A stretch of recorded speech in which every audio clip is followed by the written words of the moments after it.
Hey, welcome back to the Crash Space. My name is Andre. Thanks so much for tuning in. It's June 27th, 2025. It's my partner's birthday. Wish her happy birthday. We're going to celebrate after this. Hopefully you're doing well. It's been a busy week in Marvel Champions World. We're starting a bit early. I know the stream says normally we'll start at 2:30, but I've just been going a bit early. Just like sitting here saying like, hey, we could go now. Why not now? There's a lot to talk about. We got a new deck to do. So excited to jump into it, which is a good problem to have at a minimum. Brennan, it's the space. My phone cleared my autofill, so I had to remake them. I hope you like the new amount of vowels in the entrance. I didn't realize you dedicated an autofill to the grid and the space, but I definitely appreciate it. Hopefully you're doing well. Today, we are going to be playing Winter Soldier for the first time ever. If you haven't been following on the channel, we've been playing a fair bit of Falcon. We uploaded a video on Monday, and we actually did our first ever deck list right up on Marvel CDB. We did a good job. We didn't add a GIF or an image, probably should have, but we went up there and we like did the whole write up. Shout out to everyone who liked that and kind of, you know, interacted with it. It's my first time putting anything up on Marvel CDB, so I didn't know how things are received. People have been asking comments and questions, and a lot of people just popping in to be like, good stuff, and like that's kind of cute. So thanks so much. Hey Roshni, how's it going? Happy Friday. Hey JS, how you doing as well? Welcome to your maybe a Friday stream. Hopefully you're doing well.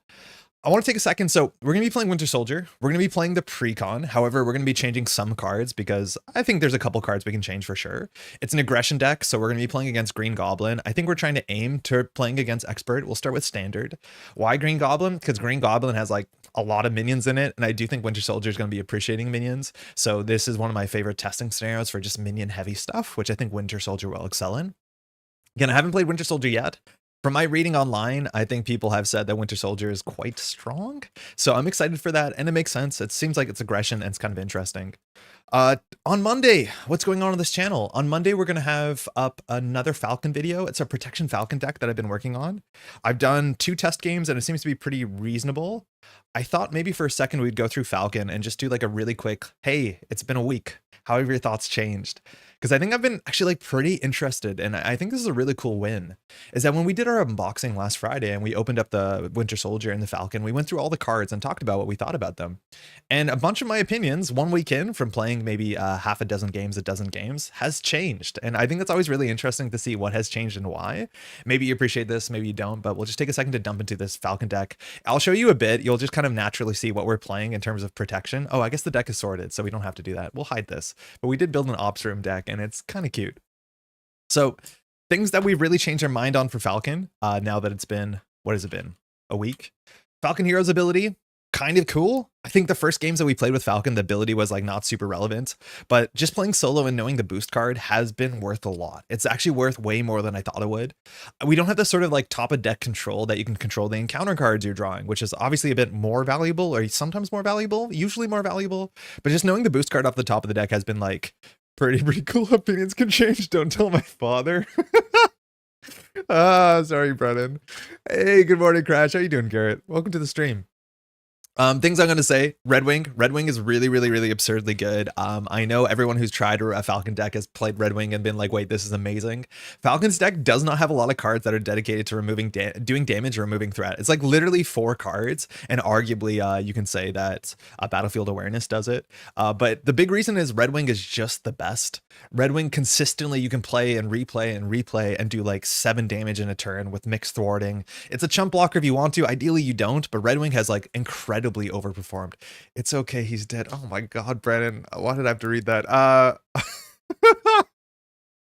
These are fine. Like, I honestly think the most disappointing part about Falcon, and disappointing is like definitely in quotes, is that the cards like this that you thought would be like, oh, it's all about like playing something kind of like Scarlet Witch. It's not. Like, these cards are fine, they're okay, but your payoffs for having icons on the top of the deck, you have so many other ones built in, like just having Red Wing over and over again, that these 2 cards did not feel that important. They're okay, they're aerial, they're generally cheap to play, but like it's easy to look at the kit and be like, oh, it's all about this, and it's like kind of about this, but it's barely about this.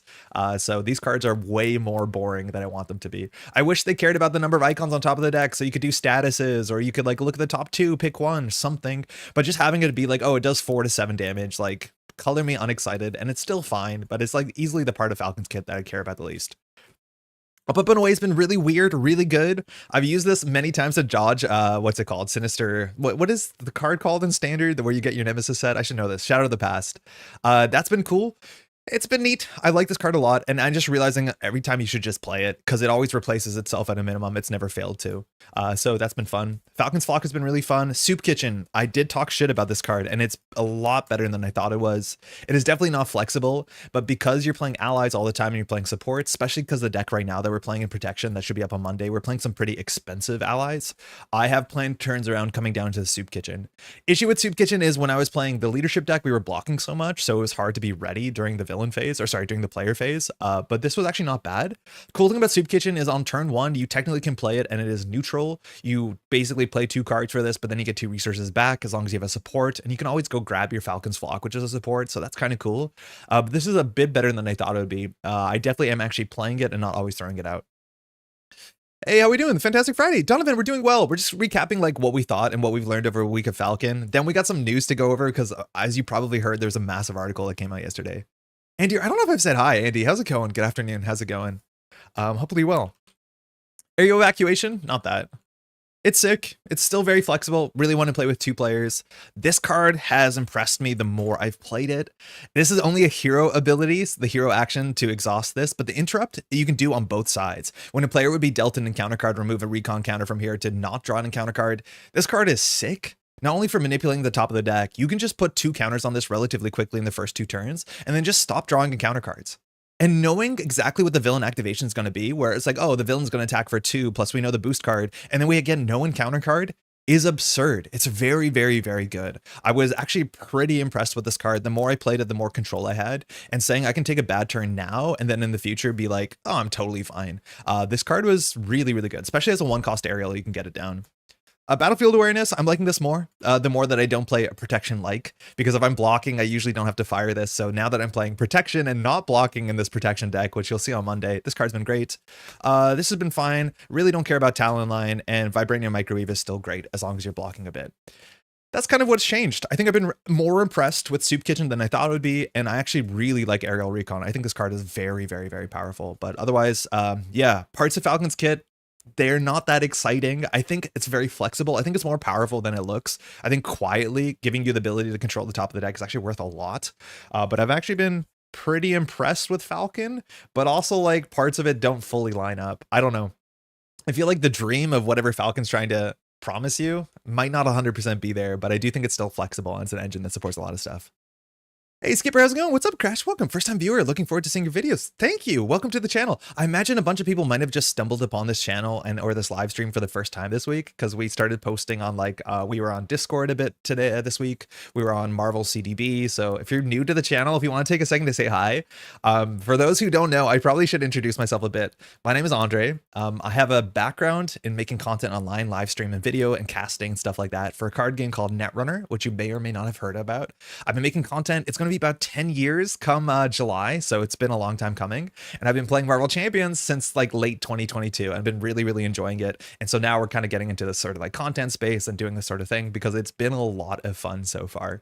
If you want to take a second to say hi, I really love answering questions and like talking to folks. Like clearly it's the best part about streaming is that there's folks here, so yeah, thanks for dropping in. Baby the news. I'm super excited for the next expansion for the most part. Weird. I have like really mixed feelings on the next expansion. I think it's like a lot of people are gonna be really hyped for it. I think I'm kind of on the less hype side, which is unfortunate. I'd rather be hyped, that's for sure, but we'll talk about it in a second. In fact, I think we're gonna do the news stuff right now. You keep D20 up on his day stream. You kept D20 up on his day stream. Nice stuff. Is this deck on Marvel CDB? This deck that we just showed off, the protection one, no. The leadership deck we just put on Marvel CDB, which was a Falcon leadership deck with aerial cards. That one's up. That's the only deck I put up on Marvel CDB. Generally, when I do a video, I'll show you every card in the deck before the video starts, so you can recreate the decks that I play. I probably should be linking them as like at least private links in the description, but I've tried to figure out how often I'm gonna be posting. What do you mean I kept D20 up on his day stream? I'm not sure what that means. I picked up Falcon and Winter Soldier last week after wrapping up a house con with some friends. Looking forward to playing them this weekend. They're really fun. I'm so excited for Winter Soldier. Obviously, we're going to get there in a moment, but hey, Joel. Super happy you're making content for MC. It's been incredible. Thank you. Thanks for making and sharing it with the world. I think it's good filler into the volume 2 of the core set. It's a good filler. Wait, what? I don't think I understand. You paid a few times to keep a stream going. I did? I don't think so. Wait, what? I don't think I know that D20 was doing like that sort of what's it called stream, the marathon stream. I wasn't watching it. I'm going to definitely watch it, but I'm not sure if you might be mistaking me with somebody else because I don't think I did that. All right, we're gonna do some new stuff really quickly. I want to start with a segment. I probably should have a name for a segment. If I'm not mistaken, this button should pull something up. Okay, it did. So I just read this about a bit ago.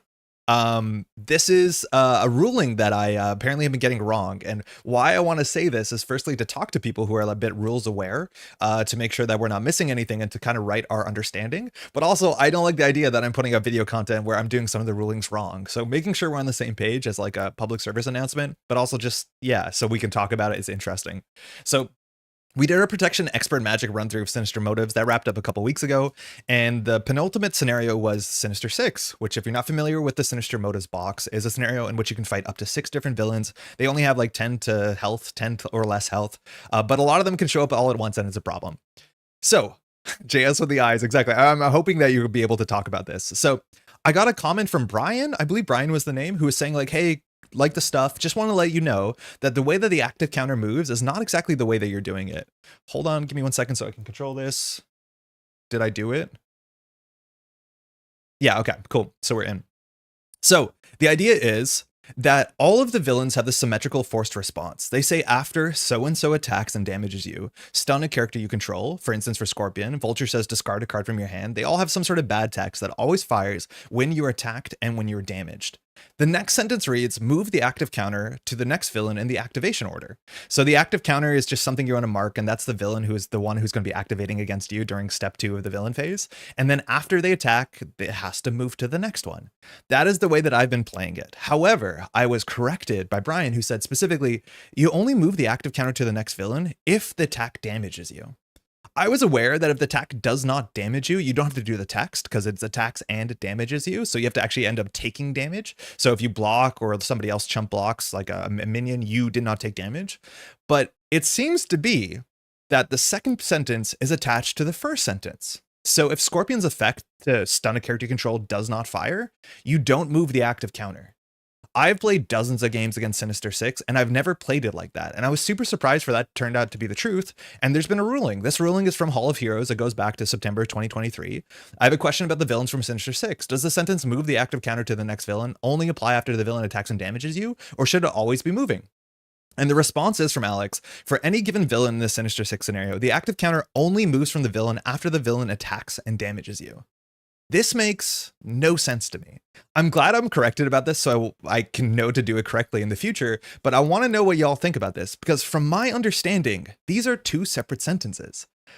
Generally in Marvel Champions, if an ability has two connected terms, they need to have connecting language.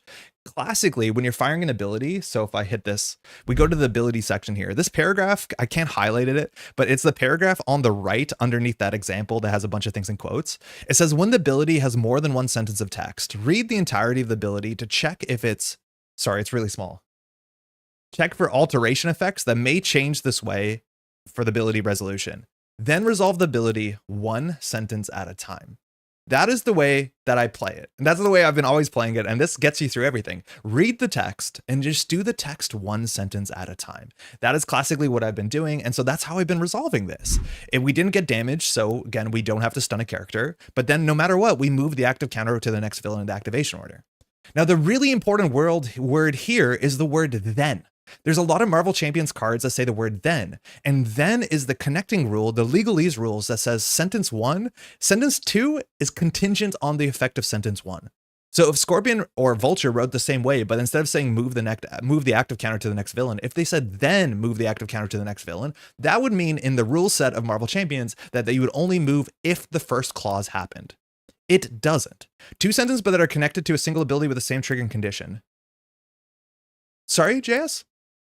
How's it going, by the way, Paul? I think it doesn't move because damages you is part of the condition that triggers the response in the first place. So no damage, the ability doesn't trigger. So but that's what I don't understand. So that's, I think, the argument is that the force response is attached to damaging you and stunning a character you control.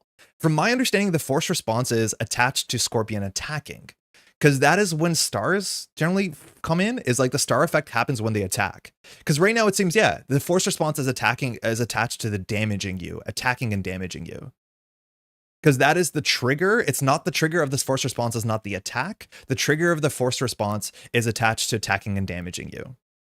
I think that's what the answer here is that I'm reading it incorrectly because I think that this force response is attached to the attack, which I believe maybe all star abilities in the game are. I'm not 100% sure about that, but this seems like a force response that should be attached to the attack, but it's a force response that's attached to taking damage.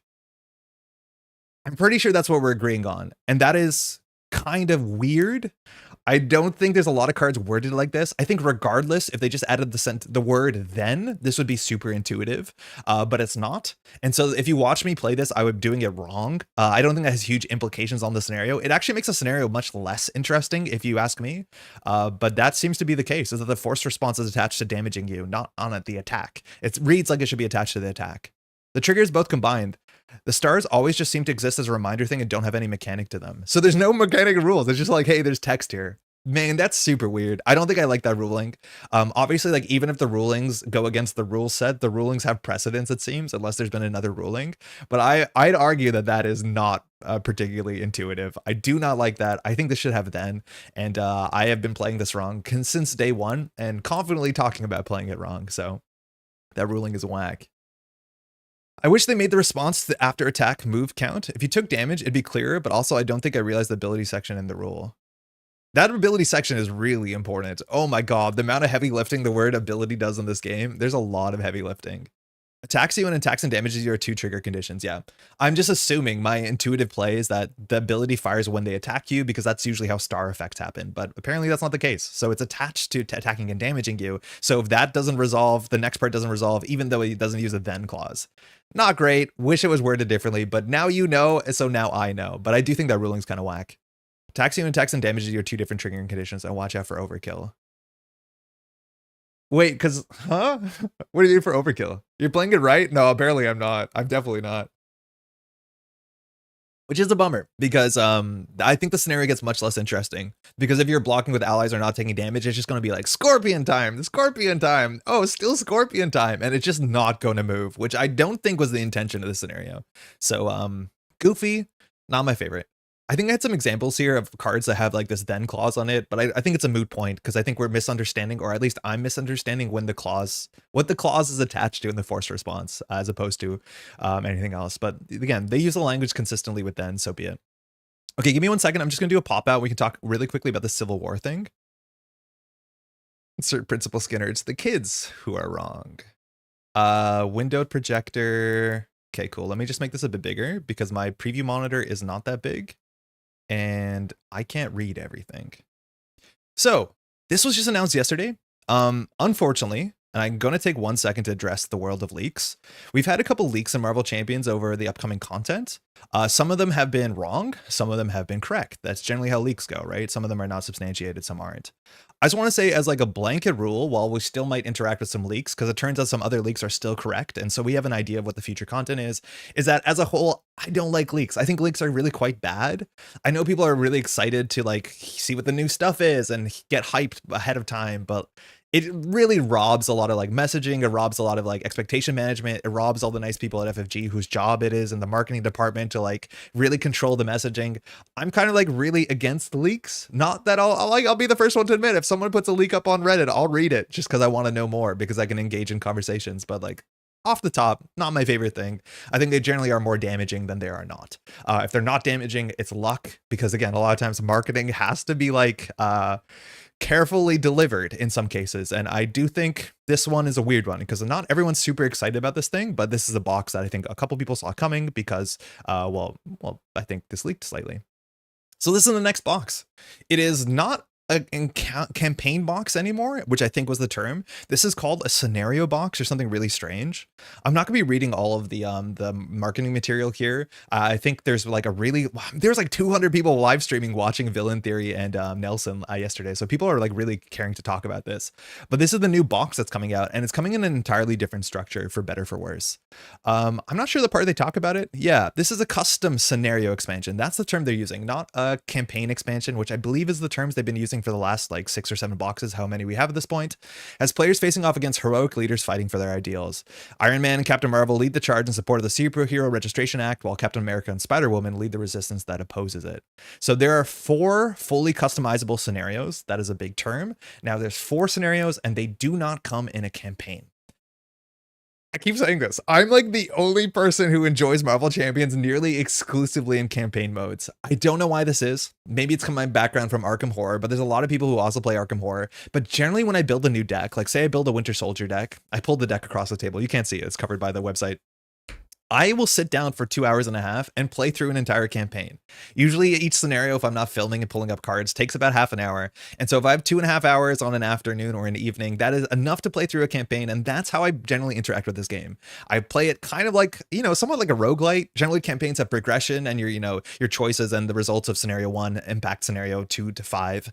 And that's how I interact with this game. It's always been the case. Build a deck, play a campaign, build a deck, play a campaign. You've seen that if you watch the channel. I'm going out of my way to play more one-offs just because it's easier to make faster content, but not having a campaign in this box, for me personally, for Andre, not good news. It really is not great news because that is the way I interact with the game. I want structure, I want narratives, I want a story. And this just seems like 4 different things that are happening. And also they're not incredibly scripted from my understanding. There is like a lot of maybe hype here that this is incredibly modular. This box is basically just a bunch of Lego, and then you can decide how to put the Lego together. And obviously a huge proponent of Lego, always been growing up, but I actually kind of want something a bit more constructed than that because being told there's 32 possibilities doesn't really excite me. I want one good possibility. I think we'll get to this in a second, but let me just catch up on chat. I wouldn't say that if it needs to errata to have the then clause, if the ruling wants to make it intuitive. It's just unfortunate the errata takes a while to come. Yeah, they've been really behind on publishing their erratas, so like having to dig them up, and like shout out to people who correct me in the YouTube comments. I like that a lot. They did spoil at the end of the Agent of S.H.I.E.L.D. storyline. Yes. Yeah, that is a thing FFG classically does, is they'll spoil. Even at the end of like Arkham, they'll like kind of hint at what the next box is, as much as this hint was like pretty heavy-handed. I can barely get the newer heroes to the table, let alone more leaks out. I need to stay focused. So Short and long, there's two big things in this box. Firstly, that there's these custom experiences. They're spending a lot of time talking about this custom experience idea. And so unlike previous big box, we don't include internet connected campaign. The box comes with 4 pre-constructed scenarios ready to play right from the get-go. And these scenarios seem to have a lot of modular pieces. Basically, you can choose who you're fighting against. I think the 4 scenarios, we probably know what they are. I think each scenario is just one of the leaders. So there's Captain America, Iron Man, Spider-Woman, and Captain Marvel. I think those are the 4 scenarios. But then he has some modularity where like the encounter sets you put into the deck, there's a bunch of different options. Also, it just seems like there's multiple main schemes, so you can pick out to play against cutoff support or against shield recruits. And when it advances to 2B, you can play either like negative zone prison or neighborhood protectors. I think some of these are traded based off of the resistance and the pro anti-resistance. I forget the exact names, but this is a part that like I'm not as hype about. Again, I think this is the idea, is that when I sit down to play Marvel Champions, I want to play like a story, and I don't mean a campaign, but I just want the scenarios to have a bit of structure that make them like both narratively and mechanically unique. And I feel like abandoning that for the sort of like modular Lego option, like maybe that does include some playability, some replayability, but it also like lacks the thing I'm most excited when a new box comes out, right? Like there are no scenarios like Sabretooth. There are not a lot of scenarios like Magneto. Arguably they are. Magneto's maybe not the more complex. But you know what I mean? Is like when I sit down to play Marvel Champions, I'm like, oh, I really want to like play against like Taskmaster. Because I want to free some allies. I want to have to deal with some attacks. I want to be worried about flipping up and flipping down. Like it delivers a narrative. It delivers a story that I sign up for. I'm not the biggest fan of the Agents of S.H.I.E.L.D., but if we want to go liberate MODOK, if we want to go play against the Mutates and Zola, like all of these things, if you want to play against Red Skull, if you want to play against like the Collector, they all deliver something that's incredibly unique that I know what I'm getting when I sign up. And I go out of the way to play Sabretooth because, again, nothing is like Sabretooth. I'm a bit worried that we're losing this here a bit, where it's just like, oh, you can either play this main scheme or this main scheme. It can either be Captain America or it can be Iron Man. And those modular pieces have cool text. We've definitely seen some cool text on them. But if you know what I mean here, like, I think I want more structure than this. This is the same thing that showed up before. I know this is something that doesn't sit well with me. Like the idea of when Keyforge came out, there was like a million deck possibilities. That doesn't do it for me. I want one good deck, right? Like I don't need, 500,000 of the decks are below average, and I don't want to play with them. I want a curated experience is what I'm getting at. And this is moving away from a curated experience, both outside of a campaign mode, but also both outside of the fact that there's like, this is just like a bunch of pieces. You figure out how to make your story. And for some people that's hype. For me, I'm like, I think I'd rather have something structured a bit more. So you don't like variety. Savoir, how's it going? No, Savior, excuse me. I like variety, and I think this game's actually really good at delivering variety. And also the pieces in this game do a good job at allowing you to deliver the stories that you want to tell. I'll be honest, I'm not the person who like interacts and like kind of changes encounter sets a lot. I've been doing it a fair bit more over the last couple months because people have been recommending it, and I've been having a great time. Like last time we played against Zola, and instead of having Zola's mutates, we added in dinosaurs. Like that is a narrative that we taught, a narrative that we told that was really quite fun. I've been having a good time doing that. Like go revisit Claw, but add this minion set, like add the Sinister Six or whatever. Like I like that. I actually do appreciate that a fair bit. But I do think the overarching like structure of the villain and like how it interacts with the environments that it brings in play and the side schemes, that feels to be more cohesive and more important when it comes to me deciding whether I want to pick a certain scenario and whether I enjoy a scenario. In terms of variety, we have already a lot of variety in the game, but it feels like this is just going to be more of a grab bag. Then it's going to be like, oh, do you really want to play Captain Marvel? It's like, yeah, Captain Marvel's a hero. It gets counters, I guess. Like, I don't know. I'm not entirely sold on it. Apologies if I'm a bit negative. Are you on the main MC Discord? JS, I am. Technically, I'm in it. I don't like check up on it a lot. People have been pinging me, and I've recently introduced myself into Content Creators Hub, which is quite nice, but I'm not like digging into it. When are they doing rotation? Yeah, rotation's interesting because it didn't come up in this conversation. I'm not 100% sure. Do you think this is the new version of the game as they move into the new environment, Legacy versus Current? My guess is this stuff was all designed before either Legacy versus Current was either declared, that's for sure, but even maybe before it was imagined. I'm not convinced that the Legacy versus Current environment has a lot of play in like the reception of this. So I couldn't tell you. If that comes up, it'll be because there'll be certain cards that like they're assuming you don't play together. So if we see some of the hero cards and think like, oh, that's busted when you play it with a card that came out in 2017, like that might be a bit of a tell. But in terms of like what it's presenting, I don't think it's a big part of the conversation. I have to agree. Right now, I'm playing Core Set as a modular pile of Lego to learn the game, but it's all in the hope of eventually playing through solo campaigns. Campaigns are cool. I agree. I prefer a standardized scenario. How's it going, Paul? It helps when people talk about it as well. As say there's a specific scenario. People will know immediately what they mean. Yeah, like it's underselling how good the Marvel Champions people do at delivering a thing. Like again, man, Sabretooth is sick. Nothing plays like Sabretooth. It is a vibe. It puts you in a certain situation. Obviously, certain decks do better against it than others, but that's what I mean is like that is constructed. That is a great job done of telling a narrative, using all the mechanics and all the cards to deliver something. And this just being like a set of cards that are entirely modular, there's definitely upsides to it. But like when they talk about 32 different combinations, that doesn't excite me. How many of the combinations are worth me playing? Hopefully all of them, but that's just kind of my point is like, I'm not super excited about the modularity unless the modularity is good. And we already have good and modularity in this game. This is definitely going to be different. Not that I'm saying it's not going to be good inherently. It's just like no campaign mode and then no pre-constructed scenarios with like that hasn't landed well for me. I'll be honest. I think the idea is it has a lot of possibilities is okay, but once you find the one you really like, you can just stick to that. I think that's fine as well. Yeah, and maybe that's the case, right? Where like I would love it if someone comes up and makes their own, you know, custom campaign where they say like play these 5 scenarios with these you know, modulars, and this is a pre-constructed campaign that we know is of this difficulty where scenario 2 is slightly harder than scenario 1, scenario 3 is slightly harder than scenario 2, and then you see like, you know, a nice diverse part of the card pool. That's what I'd hope for, and that's the sort of stuff I'd like. If you play Arkham Horror, or this kind of feels like Scarlet Keys, where the open, do whatever you want in the free world, that didn't land well for me because a lot of the stories you can tell in that free open world space were bad stories, usually. I want someone to just bring me a good story. I don't want to have to do the work. I sound a bit like I'm whining there, but I hope you know what I mean. I see what you mean, and that's okay. I'm more excited because I love the modularity and feel like some campaigns are hit or miss, like Sinister Motive's campaign versus Age of Apocalypse. Oh man, those are two of my favorite campaigns, so I don't know which one you like better than the other. I think Age of Apocalypse had like my least favorite campaign mechanics, maybe. I don't play with those because the missions really weren't fun, but the box itself was just a great campaign if you play 1 to 5. Sinister Motive is no different and has a really good campaign mechanics. So yeah, that's how I feel about it, I guess. That being said, like I do think this is a cool product if I just think about it differently. Like I really like the hood. This feels like the hood, and I think the hood is hype. The hood just being a box with a lot of modulars so you can insert them into campaigns is what I'm excited for. And so if I just think of this as like, oh, it's just like a bigger hood, I'll probably get over it and be pretty excited about it. But yeah, it's like, again, just uniquely for the Andre audience, no campaign mode, entirely modular. That is just not the biggest win for me, but it's fine. They're trying something different. Like I'm not going to stop them from doing that. I wouldn't say they shouldn't do it. I just want to like, you know, make everyone upset. You know what the part that really does upset me though is this shit. I can't get over this.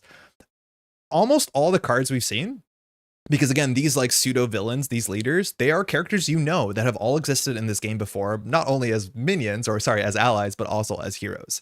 And all of these cards have recycled art. And I hate that. I genuinely hate that. I think I come to this game because it's meant to be a celebration of the comics. The fact that there's like one art where they're going to show off the power gauntlets from like decades and decades of Iron Man is nonsense to me. Obviously, this is a cost-cutting measure. This is some austerity. I do not know what it costs to license, not even commission, but license art from the comic books. I don't know. But the fact that it seems like the majority of key cards in this deck, which are key to like making the villains, are reused art is so absurdly disappointing when this is meant to be a celebration of like the comics, of literally physical media in which we have again decades and decades of source material to celebrate. This is the worst. Really do not like it. Honestly, my least favorite part about this box is how much of this is recycled art we've seen before. Like you cannot tell me you can't find a different art for Mark V armor than this art that we already have in the core set. Do not get it. Obviously, they've saved some money on here. I do not know what their margins are. From my understanding, FFG might not be in the best financial times with Asmodee and all the like debt that was dumped on them with the mergers of the last couple of years. Super sympathy for that, but like, come on. This is meant to be a celebration. Why are we reusing art that everyone has access to? Like, I don't get it. Unpopular opinion, I created a GPT that I load all the PDFs and rulings in from Marvel Champions. Then I ask it basically any question to it. I take a photo and it help walk me through it. I've heard people doing that. The thing is like GPTs, they don't understand the rule set. Like you just have to be very cognizant about that is like language models are fantastic, but they don't understand the rule set. All they can do is the best is look at the words and tell you what the next word should be. So they will get it wrong, not inconsistently, and because they don't actually know what they're doing. They're just kind of good at like searching stuff and hoping that they get it right. I have tried that and I've got wrong rulings. So be careful. It'll definitely push you in a direction. If it gives you confidence to play the game, so be it. We already had the hood. Yeah, what about the second hood? I'm fine with the second hood, I'll be honest. Like that's fine to me. I like those sort of stuff. Anyways, I'm not going to talk about the design of these. The last thing I want to talk about, because this is also something that I've been interested to see how people respond to, is that they finally introduced this idea of PvP, hero versus hero. And so the idea is that 2 to 4 players can sit down and can play this like competitive game of Marvel Champions. This is something that I've seen polls online. A bunch of other content creators have been putting these out, and it's not universally something that people want. It's something that, you know, has come up a lot in discussion to be like, well, about if this game had PvP, that's like kind of an exciting idea. But the response is a lot of people think like, oh, that's kind of cool, but I probably won't play it. And that's fine. That's cool. This is an experiment. If the experiment lands or doesn't land, if people turn out they like it more than they do or less than they do, that's okay. It seems like, again, all the content in this box should work with solo or cooperative, as it does work also with PvP. I think that's probably not entirely true. I think they call that out, but at least there's like sets of these cards. I think these only come up when you play standard PvP. So there are going to be some cards in the box that are dead cards to you, but like it's like 10 cards. I don't think that matters. Now, the one thing I do want to say is that I do think when people talk about PvP in Marvel Champions, they assume that I can play Silk and I can swinging Silk kick Hawkeye in the face. And that's not the case. This is not the PvP I think a lot of people thought or expect. Like, I cannot attack you. Instead, what this is basically 2 players playing Marvel Champions at the same time and trying to do it faster than the other person. Because again, over here, Black Panther does not attack She-Hulk. Black Panther attacks this enemy leader, which is basically the villain that represents their team. So it is more akin to a race or the sort of like challenge mode, I guess, in Lord of the Rings, as much as I'm not too familiar with it. But just be very careful. This is not you attacking the other heroes. This is you attacking their villain. Now, there are some cool cards that give you some interaction, right? Like we've seen some cards that add to your deck that say that your leader can scheme. I think one of the cards I like a lot is this Targeted Strike. And this is really fun, where like you can look at the top 5 cards of your encounter deck and give the worst cards to your opponent. That is really cool and fun. I wish there was more cards like this. Maybe there are more, but just to be very careful. I think a lot of people are looking at this and thinking, okay, I can swinging Silk kick for 9 damage of my opponent. You cannot do that. You're just in a race. You're basically playing 2 games of Marvel Champions at the same time, trying to win your game faster than they. Is that the PvP you want? I don't know. Am I excited about this? Yeah, I'll definitely want to play it. I probably won't be playing this a lot. For convention tracks, this might make sense for people that go to cons and stuff like that. That's probably a cool way that 4 people can hang out at a table and do something where there's not that there isn't camaraderie, obviously, when you're playing cooperative, but it's like, it seems more like a diversion. Whether they'll continue to support this, maybe they will in the future. They'll see how this lands. I don't think they'll do it right away. But this is, yeah, it's weird. It's not exactly what I thought it would be. It is definitely just 2 people playing Marvel Champions kind of at each other, as much as we'll probably see more encounter cards that interact with it. I think technically Black Panther is attacking Iron Man, but same idea. Oh, yeah, you're right. They're attacking this one, not the one across the table. Yeah, I mean, yeah, okay, that's how they represented it. Is that actually true? I guess so. And that makes this worse. It's like these players are only interacting with this part of the table. These players are interacting with this part of the table. You assume that each player is interacting with the whole table or across the table, but no, you're like that. Even if that's the way that it is, yeah, you're right. Black Panther's attacking Iron Man. So you can draw a line here and then you'll be fine. Strange, definitely strange. Not exactly. It's kind of weird. Hey, Jake, PvP just sounds like it's going to push rush. Yes. And I do think they're careful about that because you saw that there was like this one scheme that starts in play that has like anti-rush technology. Which one is it? It basically says like you cannot do more than 2 damage. Yeah. The enemy leader cannot take more than 2 damage from each attack. So probably they're aware of that. Again, you can just clear this. It's permanent, but I do think it flips or something. After the last threat is removed for here, the enemy searches the top 5 for encounter deck and then flip this card. So maybe the back doesn't have that text, but I agree. They definitely tested this, and I assume rushing would be very valuable. Like just ignore everything and do like swinging web kick, dive bomb. But I'm assuming they have some way to remedy that, or at least address it. I'm skeptical about PvP and champions. However, with the implementation, I fear they may have cooked. I'm so cool of speedrun versus friends. Yeah, you might notice if you watch the channel, I'm not like very good at rush. I kind of like building up and setting up and being thoughtful about like deck cycling and stuff like that, which probably doesn't line up with this game mode well. But I'm excited to try it. But again, I'm so sorry. In terms of my reception of this article, it's come down to like no campaign. That is definitely a con for me. The not having like really deep thematic sets, but just having module pieces, that's not a plus for me. This has not been exactly a plus for me. But I'm excited. I know a lot of people, this is going to be the coolest thing for them. So power to it. I think people were not happy about this either, unfortunately. It looks like we're starting to get some like strange heroes that not have been really well requested. I think this is where I talk about leaks and expectation management. This comes in. I think some people expected us to have a Fantastic Four cycle, which would be hella hype. I think some people wanted, you know, Defenders. It's been a while since, well, it's been forever since we've seen like Daredevil or the Punisher or Luke Cage or Jessica. Like there's so many characters that I think people would love to see. Ghost Rider has been coming up a lot in conversation, but instead we're getting Tigra and Hulkling, and it looks like the next ones coming up are like Hercules and Wonder Man, who like are kind of, you know, C tier maybe, which is fine. I'll be honest. I know nothing about Falcon and I've been enjoying it. I know very little about Silk, and I think they do a really good job building these hero kits and making them interesting. And even if I don't know the character, I appreciate the kit, especially if it's interesting and it makes me learn more. Like that's not a downside to me. I do think, you know, if these were characters that people were more excited about, that would kind of, you know, raise morale a bit. Not that morale's bad.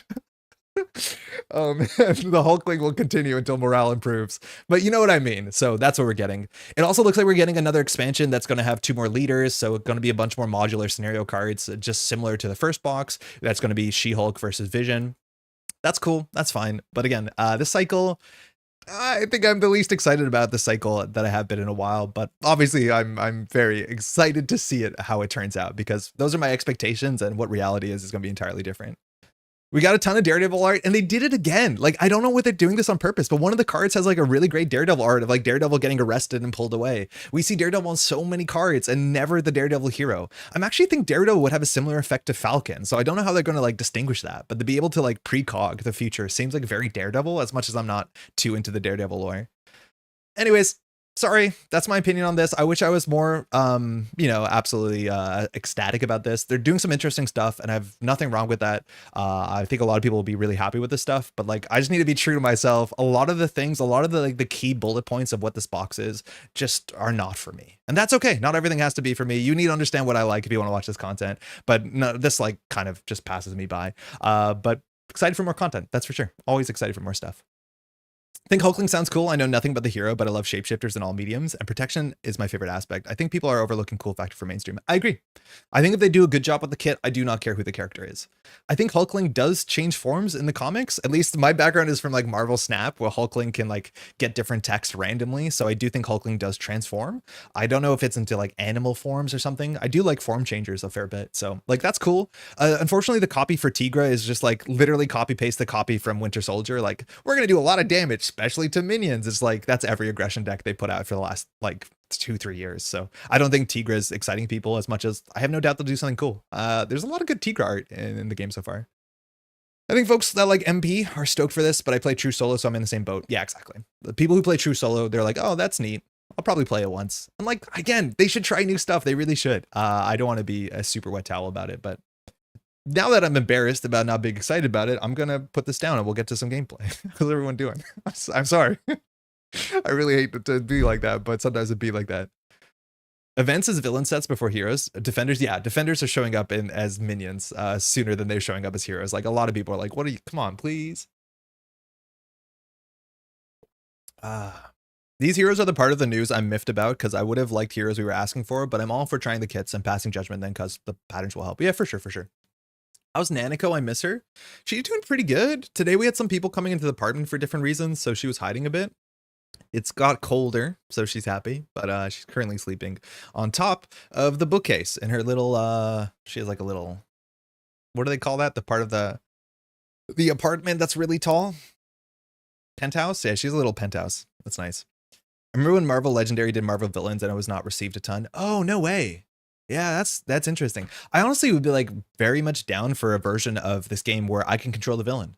I think people have done that. But if I control the villain, where like every time the villain activates, I could look at the top 3 cards and like pick an encounter card or pick a boost card or something like that, I think I'd be down with that. I think that'd be pretty interesting.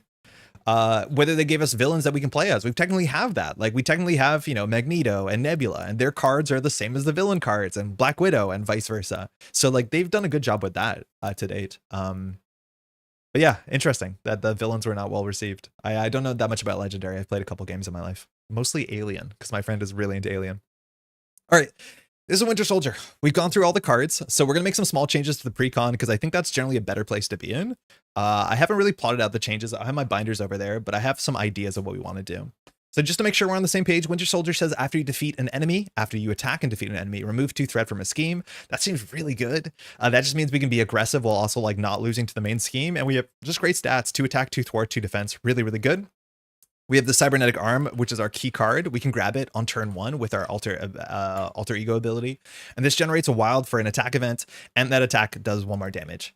Really good. I don't think we have any overkill support in this deck, but obviously you can build into overkill, but just making sure things are dying is really good. 1 resource a turn plus 1 damage a turn is very generous for a card you basically start on the table with.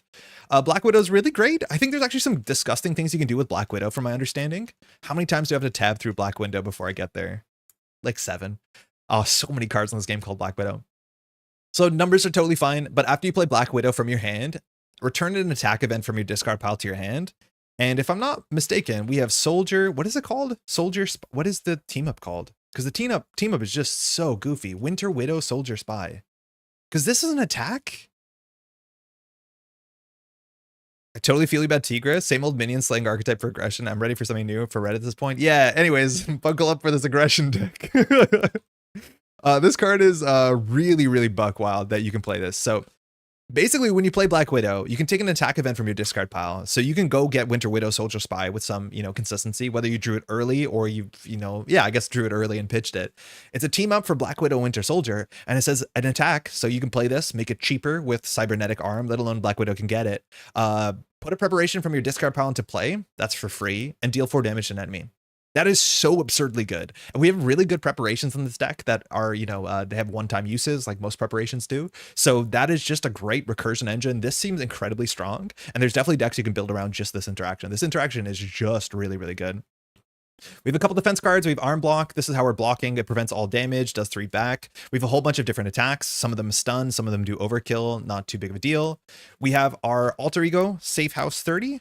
This one's really cool. I like the safe house a lot more than a lot of the other ones. So we go grab a minion and then we draw a card. Notice how this says then? That is what I'm talking about, which means if you don't get the minion, you don't draw a card. They are attached. So this is really nice. If we're an alter ego, we can grab a minion. If we defeat the minion, we can clear threat. So it's everything we want to do and more. This is our good infiltration, preparation. It says after you attack and defeat an enemy, ready your hero and confuse an enemy. That is just so good. That is so good. And you can keep playing this over and over again. Not only do we have 2 copies, but we have Black Widow into Winter Widow, Soldier Spy. Winter Armor, this card's probably going to be fine. It's just 3 health and steady. Like, that's not bad. We have the Winter Mask. I don't know what this one does. After you exhaust and defeat an enemy, draw a card. I mean, that's fantastic. And we have the rifle, which gives us more damage and probably piercing and ranged. Yeah. So our basic attacks now are going to be attacking for a lot of damage. This will bring us up to 6 attack. Well, no, 4 attack, but we'll have some more. Now, this is the part of the deck that will obviously modify because we can. I think Winter Widow, Soldier Spy will not be changed. We have Captain America here. I mean, not a card I'm the most excited about. We can ready ourselves, which is good. We'll have other shield characters. This is a very expensive card. We'll play it because it's a new card, but it's not something I would keep in the list. We have shield sidearm, and we're going to have a bunch of weapon synergy in the deck. So we have 3 copies of this because that's how precons work.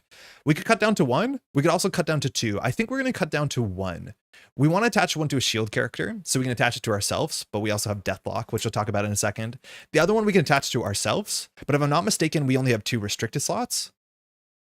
Oh, this isn't restricted. Okay, then we'll play 2. Wait, this is an unrestricted weapon? Sick. Changing to your pistols faster than reloading. We'll keep 2 of these. I thought this was restricted.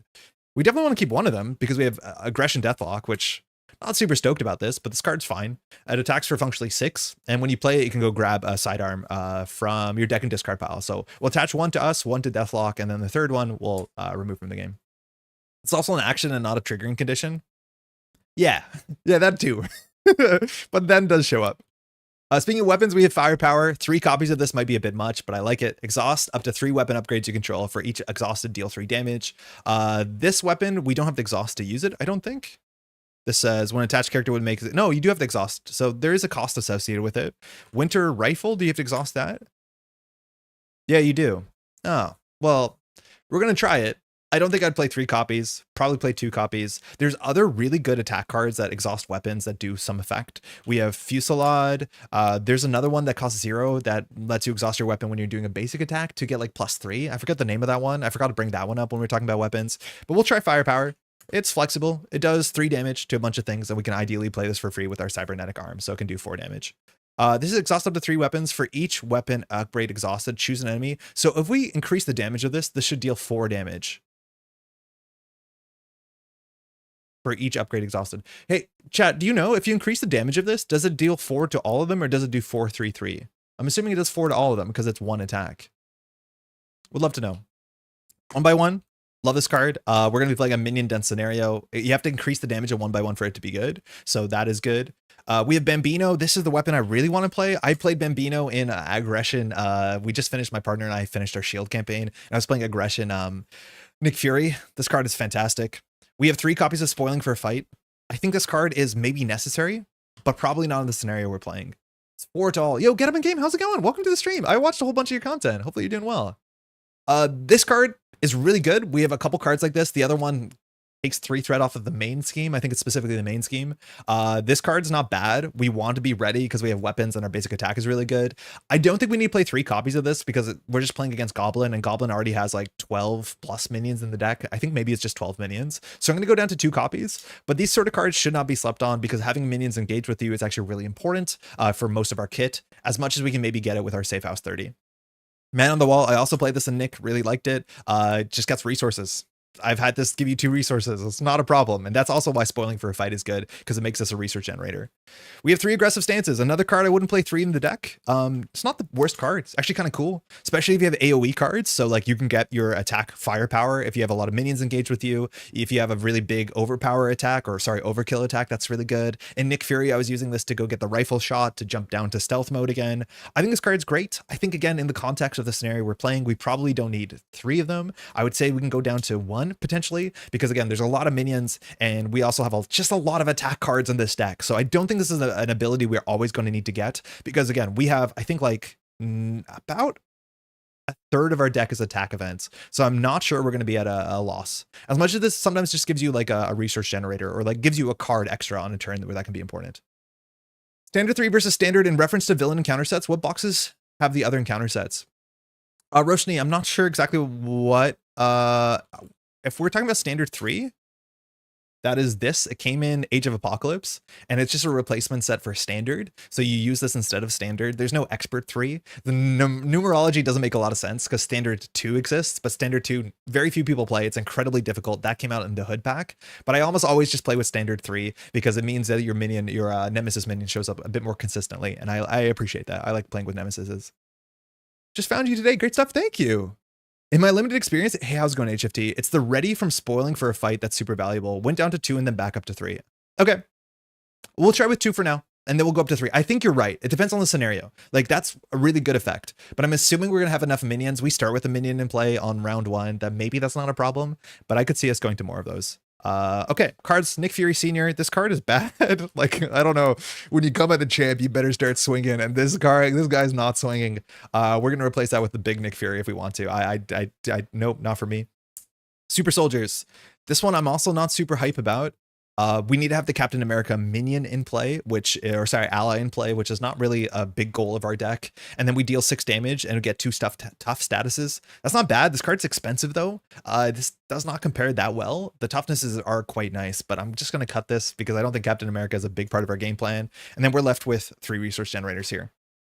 So we're going to try and add 6 slots to the deck. We have 1 resource generator in this deck. I think we can address that. We can play the aggressive one that gives us a resource for an attack event that will probably line up pretty well. We have a whole bunch of attack events in this deck that cost 2 and 3. So just more attack resource generators will be pretty good. And then I want to play the card that allows us to get a weapon that is called Lock and Load. And yo, real talk, I spent 45 minutes trying to find the Lock and Load. I lost the copy the other day. I had to go watch the channel to find out what was the last deck I played with Lock and Load. And it turns out I accidentally stored this in the deck that I played, which was Domino. So I spent like 45 minutes checking every box, every binder for this. Glad to find it. This card is perfect because it also comes in with 2 threat when you're playing solo. And with 2 threat, Can't ask for better, because if we defeat a minion and the main scheme is dealt with, we can just go get a weapon and then we're ready and we have a weapon if we set everything up right. And then that's really, really nice. Bambino is really expensive. So why play Bambino for 3 when you can play Bambino for free or for 1 for lock and load? Let me grab my binders really quickly. Someone who mostly plays single player engages when you enter in your play area. Yes. Yeah, the villain minions engage you when they basically enter your pseudo threat area. Engage is also like where quick strike happens. So that is not, it's technically different than reveal. Reveal will fire things like surge and when revealed effects. Put in play is not reveal, but put in play engages the minion with you. So quick strike still fires. The rules can be sometimes a bit, but yeah, that is correct from my understanding. Let me get the binders 1 sec. All right. Anybody have other suggestions? I think I want to play Aggressive Energy or whatever the card is that gives you 1 resource generator. I don't think we're going to play more allies. I'm not super big into playing a lot of allies when I play Aggression, but they're good allies. Chase them down is reasonable, but like we have a built-in chase them down, so that doesn't seem super important. If we're lacking on threat and healing, there's a couple cards like Into the Fray that extra damage does threat off the main scheme. I'm assuming we have enough threat. The other one we can play is like Moment of Triumph, which says after you attack and defeat an enemy, heal 1 damage from your hero for each point of excess damage. And we're pretty good at excess damage, so that could be a consideration. I do not know how tanky we are. We have 11 health, which is like pretty high for the shield wave. And we have a couple ways of getting those arm blocks out, but we don't have any toughness per se. Looking for Trouble is the other one we could play if we want to not ready ourselves. There's Bring It, which says draw a card for each minion engage with you. That actually could be a build around for sure, because we can kind of start with 2 minions. So we draw 2 cards, get 2 resources. This might be worth something. What else is good? I like No Quarter. No Quarter does 4 damage, and for every excess damage it does, you can discard cards from the top of your deck, and every aggression card you can add to your hand. Very, very powerful. Very cool card. And the fact that we can make it do 5 damage consistently plus is pretty good. I like that card a fair bit when I'm building Aggression. A Precision Strike, this is also not bad. It does 2 damage for 1, and if it defeats something, you can heal 2 damage from your hero, and we can buff that damage. So if we want healing, that actually might be a bit better. Manu, hey, morning from New Zealand. Good morning. How's Saturday going? Welcome to the stream. Cards I definitely want to play, though. Hollow Heroes is a consideration. I don't play a lot of Hollow Heroes when I play solo. This gets counters when we defeat minions, and there'll be a lot of minions to defeat in Green Goblin, and then we can jump down and draw 3 cards. That's probably worth considering. I think that's a lot of cards, right? Yeah, I'll probably play it. Don't play a lot of Hollow Heroes. I'm not a boot camp fan. Target Spotter, when a minion would engage with a player, remove a target counter the minion cannot activate. We do have a Quick Strike Nemesis. Combat Training, this is probably fine. This gives us +1 attack, which is relatively good because we want to be sure that we're defeating things. This is only our basic attack, which if we're going to use our sidearm, if we're going to use Bambino, that's really great. What else is good? Yeah, Martial Prowess. This is the one.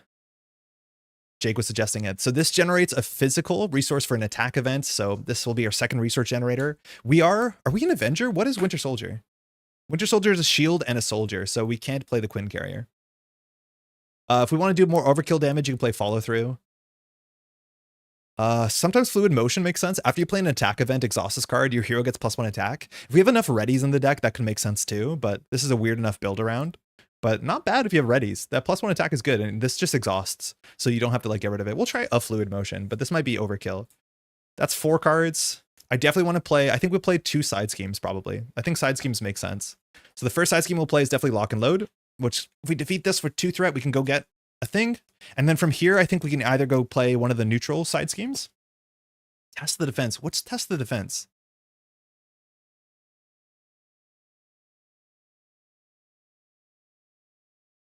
After you play an attack event, oh yeah, this one. So it gets counters and then it blows up.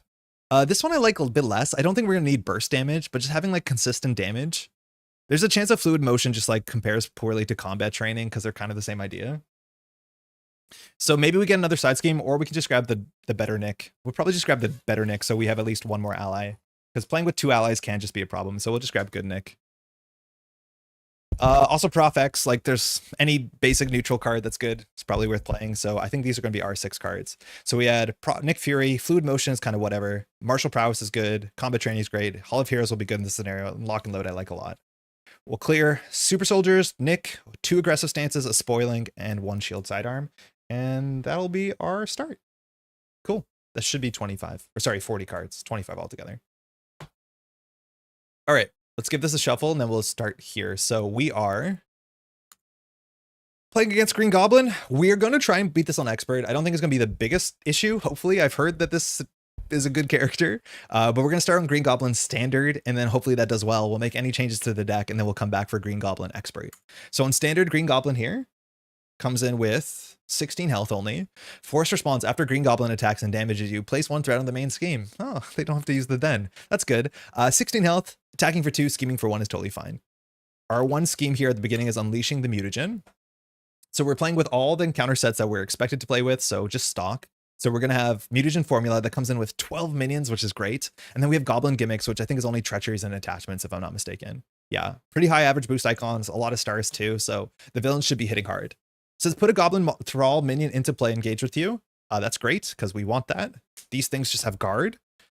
The majority of minions in this deck, a bunch of them are the guard ones, and then a bunch of them are the ones that when you defeat them, you take a damage. This is the Goblin Thrall, so it comes in with 3 health and has guard. Hopefully we don't forget guard. Easy thing for me to forget. I wish I had a guard token of this size I could drop on the villain, but we don't. And then it says advance to stage 1B, of course. Unleashing the Mutagen. So this starts with 2 threat on it. When completed in player order, each player not engaged with the goblin discards 3 cards from the top of the deck, and you grab all the goblins and put them in play. This gets 1 per turn. It has a relatively low threshold for single player, for solo, which is 7. But if this completes, we just go to the second stage, which is not better. And I think it accelerates based off the amount of goblins in play. It's been a minute. Looking like fun to me. This is going to be good. I wonder if they'll make an aggression Overwatch. When you deal damage to this enemy, deal the same amount of damage to another enemy. Oh, I don't know. I think that's what they think overkill is. But you obviously can't overkill other minions, so maybe, but I'm assuming it would just be only minions. This is the counter deck. This feels small. Oh yeah, standard as well, and our obligation. So maybe I could see it, but that's like very, very powerful. Doubling your damage is really, really strong. Like having a web kick for 9 that does 18, like that's really hard to balance is my guess. Again, I think I've said this, is like aggression is the one aspect that really hasn't had super interesting cards for a long time now. It feels like they're just kind of variations on a theme, and the theme is just like, oh, do a bit of damage. And I do think people want to see that sort of like really interesting build arounds that we've been seeing a bit more for the other aspects. Shout out to things like Change of Fortune, like such a cool protection card. We're playing standard right now. We'll then play expert if we can do this, because it's, you know, it's a pre-con. I never played it. I'd rather play on standard for the first run so I can focus on playing soldier well. And then once we figure out soldiers' play patterns and are a bit more comfortable, we'll just jump into expert. I'm assuming we can do both of them. This seems like a good scenario for us as well. I'm ever so slightly sick, so I had to cancel Neverwinter Night with the bestie tonight. I was looking forward to annoying her with Nebula. Hey, what are friends for? Hopefully you're feeling better, Roshni. Take care of yourself on a Friday, okay? All right, we'll give this a shuffle, and we should be off in a second. How's everyone's like? I'm assuming out of the 2 packs, Winter Soldier saw more play than Falcon. How's everyone found Winter Soldier? My guess is like just very powerful, as long as you have minions. But like, what happens in a scenario like if you play against, I don't know, Thanos, and there's only like 5 minions or 4 minions? 1 by 1 deal 2 and another 2. Yeah, kind of like that. I like 1 by 1 a lot. 1 by 1's in this deck. I loved 1 by 1 in Nick Fury, where you can boost it to do 5 to 5 in Gambit. Obviously really good too. Can you use it on Gambit? Yeah, I think you can. I think Gambit's every attack, right? But those are cool cards. Like 1 by 1's a cool card. I agree. That's kind of what you want. A card that you have to plan around. We start as Bucky Barnes. Man, the art on this is good. Great perspective. Good cat. Handsome fella. 10 out of 10. No notes. All right. Timestamp here for gameplay. Let me move my cords. Let's move the mouse out of the way. He's strong. He'll be just fine. Okay, cool. Yeah, get up. So like I got into this game a couple of years ago, and I know you're making content more consistently back then, which like I know things are busy. You got stuff that's not meant to be like a backhanded, but I watched a whole bunch of your stuff. I really like your tone. So I save houses for it, but yeah, more minions is certainly better for sure. All right, action. Spend a resource of any type to go get your arm and put into play from anywhere. So that is at least like not my favorite alter ego. We've seen some really good alter ego abilities in this entire set. This one is just like, it's like Hawkeye out of 10. It's like you're happy it's there, but I wish it was a bit more interesting. Silent Infiltration. I think we're just going to play this. After you attack and defeat an enemy, and the Goblin Thrall on the table has 3 health, so we're going to need slightly more help, but we should be able to get this down at the same time. Firepower. Probably not going to keep this. We don't have any weapons on turn 1, and this doesn't do anything without weapons, so we'll put that aside. Spoiling for a fight. Like, probably not. We don't need this. We'll see if we set up, but it's a free ready. Winter Mask. This is the one that gives us steady? What is this one? Oh, this is the draw card one? Oh, after you attack and defeat an enemy. Okay, that's hype. We'll keep that. We have Black Widow, which I don't think we want to fire Black Widow on turn 1. Oh my god, there's 17 Black Widows. I keep forgetting about this. I should have wrote more words. That's whatever. And then lastly, we have Electrical Discharge. This will do the damage we need. This is deal 4 damage to enemy if you pay for this event using energy. Stun that enemy. Now this will defeat Goblin Thrall, but not my favorite minion to defeat while stunning them as well. So functionally we'll pay 1 for this because we'll play our arm. We don't keep Black Widow. My guess is we don't have to keep Electrical Discharge, because if we draw like a 1/1, we can defeat this. There's so many cards that defeat the Goblin Thrall. If we whiff this, we'll feel really, really bad. But I think it's likely we'll find a better attack event. Maybe we can just hold this, because we can always just use this to get the arm, and then that's how we set up. I would love a double here, and this actually has very few resources compared to a lot of decks that I play. It only has the triples. It doesn't have aggressive energy, or sorry, power of aggression. So that's all we have. We'll try. Metal Punch. Okay, this can get overkill, so that's a bit better for the value as much as expensive. We have the Aggressive Stance, which we don't really need this, but it's fine. And then lastly, we have 1/1. So we have the 1/1. That's perfect. We'll try and 1/1 the Goblin Thrall. The problem is I don't think we can set up everything here. Really appreciate that. Miss making the videos for sure. Okay. I don't want to make you feel bad about it, but yeah, no, it was really, really cool. Okay, so what are we doing here? We definitely want to get our arm. I think there's no shot that we play. Metal Punch seems too expensive, so we'll get rid of Metal Punch here, and then we'll use Bucky's ability. So we can go search our deck for our arm and put it into play. Last card. So this gets 1 per turn. We exhaust this to generate a wild for an attack event, and that attack does 1 extra damage, which means we can definitely 1/1 Goblin Thrall into the Green Goblin, who has 16 health. Not bad. The art is so solid, spoiling for a fight. It's pretty metal. It's really metal. Both that and Aggressive Stance. The art is quite good. In the thumbnails, I always add like art from the villain or the hero kit behind the cards that I put up, and I do think Aggressive Stance is the one that is today. All right, so if that's the case, I think we want to set up the Winter's Mask. So if we do Winter's Mask, but then we set up Silent Infiltration, then we obviously can't do anything because we have too few cards. So the question is, do we want to have the Confuse and Ready, or do we want to have the Draw card? Because we can't do both this round. Draw card is good. Oh no, we can do it. We just can't fire the Infiltration, so that's fine. So we'll do everything, but we'll just miss the Confuse, and ideally we'll get a minion sooner than later, so that's okay. So we will play Electrical Discharge for our mask. So this mask comes in, and after you attack and defeat an enemy, draw a card. We'll flip up to Winter Soldier. Oh god, this is so easily good, because we're going to clear this and the minion and be ready. Oh, not you. I need to put a better search term than Winter Soldier, because I have to tab through like so many of these. Okay, so from here, we'll Cybernetic Arm to generate a wild, and we'll do 1/1. So this will now do 1 more damage. So it does deal 3 damage to an enemy. So we defeat the Goblin Thrall. Hey, if this attack defeats the enemy, deal 2 damage to an enemy. So now guard doesn't exist, right? Because I don't have to target them before the attack. I can target them after the attack. Because I'm aware if it's an AoE, I can't attack Goblin because the guard is there. But I'm assuming the guard isn't here at this point. Can someone confirm that? In the meantime, I'll follow Winter Mask. Winter Mask says, after you exhaust the defeat enemy, you attack and defeat an enemy, exhaust the draw card. So we get a strength. That doesn't really help us with this hand. A bit awkward. All right, I'm going to do 3 damage to the villain. I think I can do that. I think that's a legal play. And then we can fire Winter Soldier. I need to make a shortcut. So that removes 2 threat from here. That's not us. Guard is not there as far as I know. That's my intuitive read. Okay. From here, we will Strength for Silent Infiltration. This won't do anything, but it's a setup. We have 2 copies of this in our deck. It's not unique, so we can get them both on the table. We can discard this to Ready and Confuse. We'll just attack for 2. We're holding onto an Aggressive Stance, not the card that I want to keep, so we'll discard this and we'll pass. So on that turn, we did 8 damage and 2 threat. Sick. Seems good. Seems fine. Lock and Loaded, love that. We want to clear this by defeating something. We have Man on the Wall, fantastic for setup. We have Winter Widow, Soldier, Spy, which unfortunately Widow's in the bin, so we're probably not going to hold on to that. We have an arm block, which I think we're going to play here, especially because it doesn't fire Green Goblin's text. And then we have a firepower, which is not useful. So we need to prioritize getting a weapon down. We really want a minion off the top. Let's hopefully get one. Once the guard is defeated, GG, yeah. The sentence complete before you have to decide the next sentence. Oh, okay. Yeah, that makes sense. That's what I've been talking about for the last little while.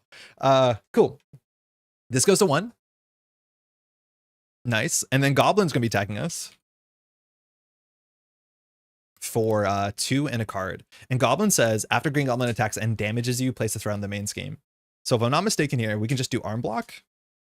Because if we don't have a minion, we're not going to be using our cybernetic arm. We might as well cash this in. It says, when an enemy attacks you, deal 3 damage to it. If you paid with the arm, prevent all damage from this attack. So we can't take any damage. So Goblin's attacking for 1, 2, 3, boost off death from above. We take no damage. Please give us a minion. Sick. Genuinely sick. 10 out of 10. It's incredible how slick your MC production has become in just a few months. Thank you, Roshni. I appreciate that. I do want to say that we spent a lot of time, like I have a background doing this, so a lot of this is like years and years and years of practice with tech and just being comfortable. So if this looks easy, it's definitely approachable. If anybody wants help setting stuff up like this, let me know. But yeah, it takes some time to get there. Okay. How do we defeat the Thrall? Wait, how do we defeat the Thrall? Arm block is messed up. Like, this is what I don't understand. Arm block is so good. It is functionally like a, usually a 6 or 7 value card. I was playing Magic, and Magic Barrier is also so damn good. There's a lot of cards in the game like this that are just like 1 for 6s, but they're defense cards. Like, they are allowed to print a 1 for 6 as long as it's a defense card, but like just so good. Playing Magic Barrier perfectly for all the value is amazing. And then Arm Block is just that, but like you don't have to think too much. Just so good. So it's super easy. Got it. Cool. Okay, issues, we only have 2 attack. So actually, can we even defeat the Thrall? No. It should do 4 damage too. Oh my god, you're right. Yeah, because it does +1 damage. Huge. We're at 7. And now we have a Goblin Thrall and we can't defeat it. Okay, so we'll play Winter Soldier for Man on the Wall. We're going to use Man on the Wall to reduce the cost of the next card. We are a soldier, so we'll just go play Lock and Load, which goes out here. This has 2 threat, and when we defeat it, we can go grab a weapon and put it into play for free. Man, that Mighty Thrall, actually. Was the Thrall your encounter card? Exactly, yeah. That was, we top decked it. Defense events are so good. Situational, I guess, is rational. Yeah, exactly. And they're not good cards to hold in your hand because you functionally give yourself the intellect penalty. So you need to get lucky or play Magic. But yeah, that is the idea for sure. Are we playing? We're playing standard 3. We're playing standard 3. Bummer. I guess we'll attack for 2. I was feeling really good about that for a moment. We're 1 damage short from firing this and this. But we're going to, and firing this. Oh my god, we're 1 damage short. Okay, so hopefully we draw an arm block. Discharge. Shield sidearm. It's a weapon we can play. Martial Prowess is a research generator. Another firepower. Yeah, really not liking 3 of these in the deck. It just doesn't do anything on the setup. We have an energy, so this hand again has no attack events besides discharge. So we'll probably attack the Thrall and discharge Green Goblin. This goes to 2. Green Goblin's attacking for 2 and a card. If this does damage, of course, we have to take threat. So that'll put it at 3. So this is attacking us for 2 and a card. On average, this is like 4 damage. I think we're allowed to block here. We have 2 defense. Our basic attack is actually no, we can't block because we need to deal with the Goblin Thrall. So we're just going to use our health here. So 1, 2, 3, overrun. So we take 3, we'll take 4 from Goblin Thrall. Counter card. If you thwart Lock and Load and get a weapon, does Firepower kill the Thrall?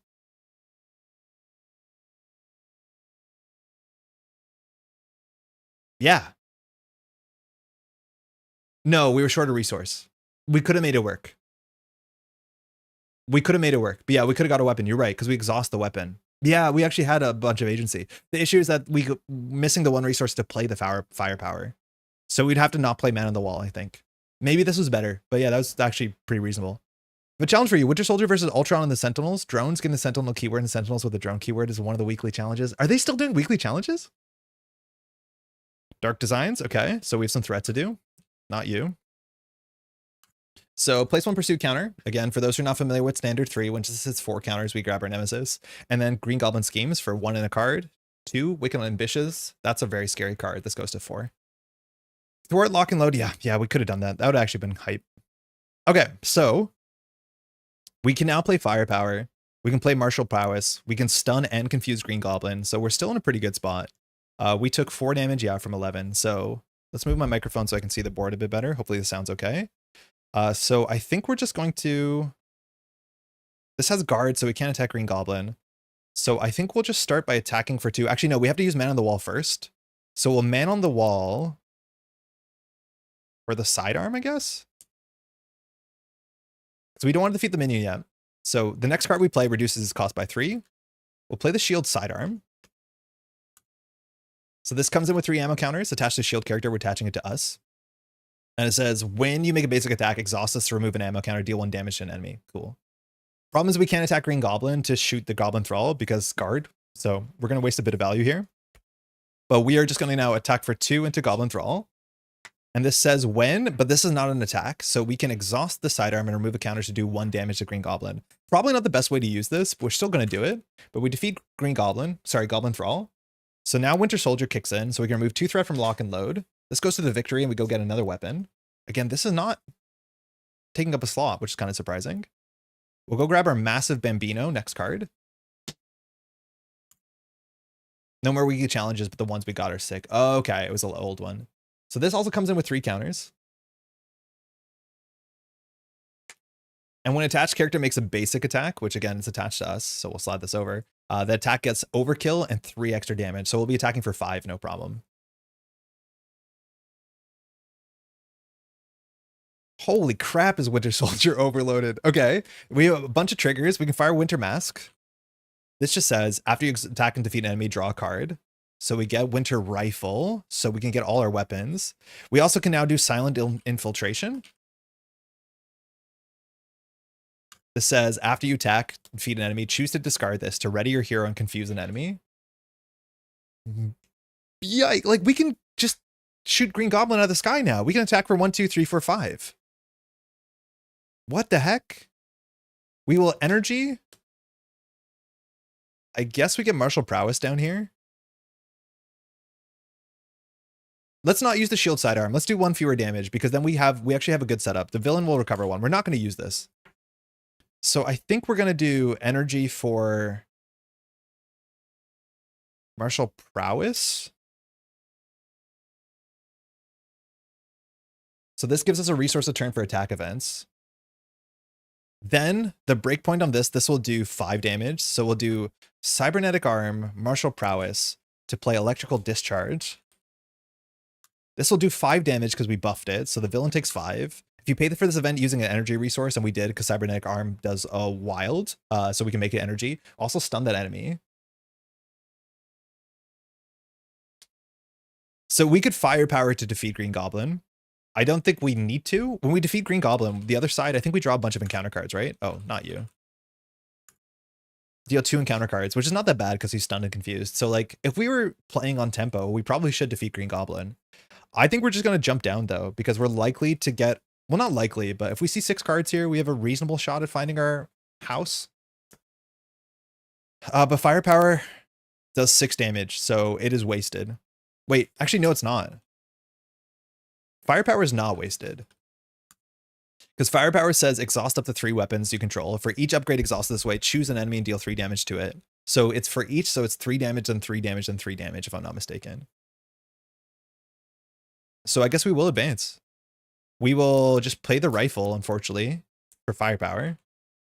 So we'll exhaust these 2. So the first one does 3 damage to Green Goblin, defeating Green Goblin. So we go to Green Goblin 2. Oh. Forgot he's not there. It goes up to 18 health. We get 2 encounter cards. Same text. Still stunned and confused. And then we'll do 3 more damage. Down to 15. And then I think we'll just thwart for 2. I don't want to attack because our Bambino is exhausted. So we'll just keep that down and we'll pass. We want to draw an arm block here. We want to draw a couple minions. But we're in a good spot.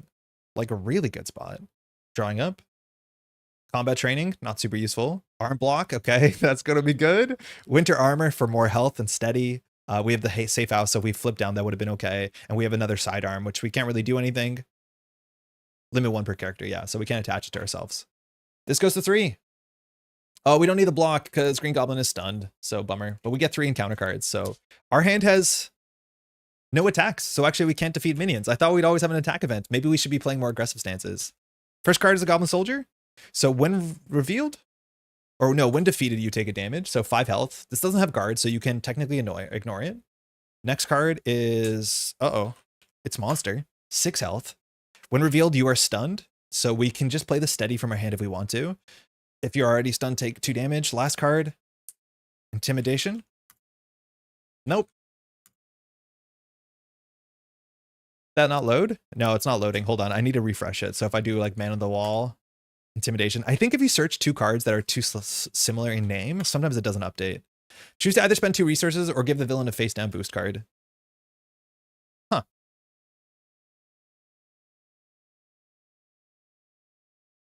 I'm fine with a boost card. Don't worry about that. And then that's that. Okay.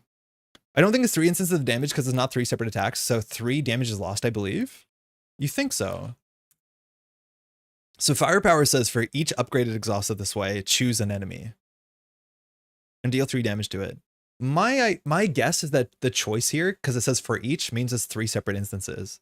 I'd have to look at the rule book to see like if for each is defined properly. There's a chance it isn't, but I'm assuming it is. Otherwise, it would be 1 burst of 6 and we'd lose 3 damage. I think we can err on that side if we want to be careful, but let's see if for each is defined.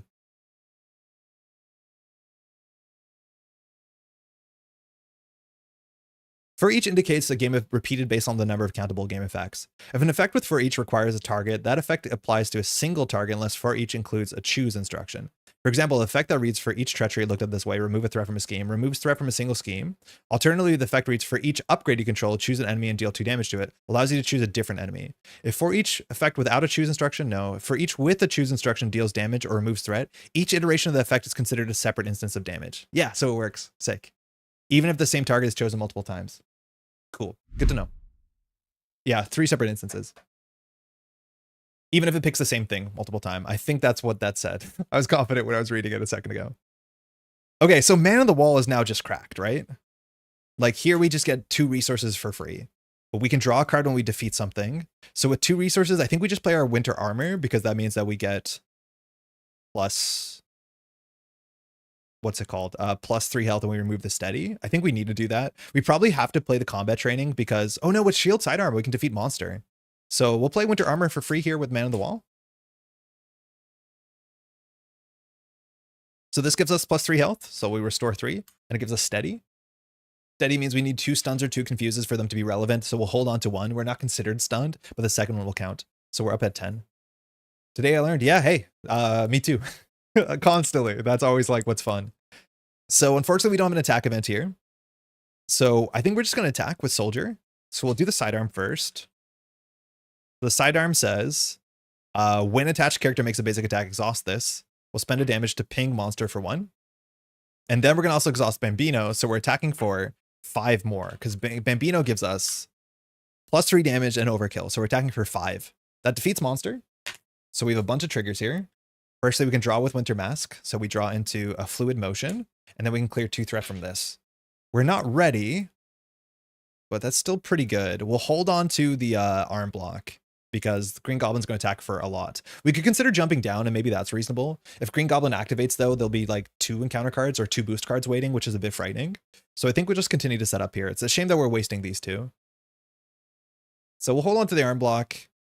I don't think we need to play the safe house. We definitely can't play the sidearm. We legally are not allowed to. So I think we'll just do 1, 2, and give ourselves some combat training. Plus 1 attack. That's nice.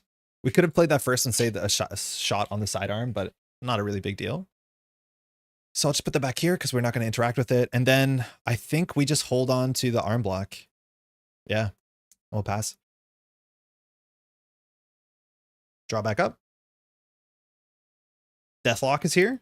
1 by 1. That's pretty good. Goblin Soldier, we can get down to a bit of health and then finish it off. Metal Punch has 7 damage plus overkill. Really, really good. And then we have a Nick Fury. So ideally, Man on the Wall, if that plays Nick Fury, we're in a great spot. This goes to 2. Green Goblin's attacking us. So it comes in for 2 and 2 cards. We will just go ahead and use Cybernetic Arm to play for arm block.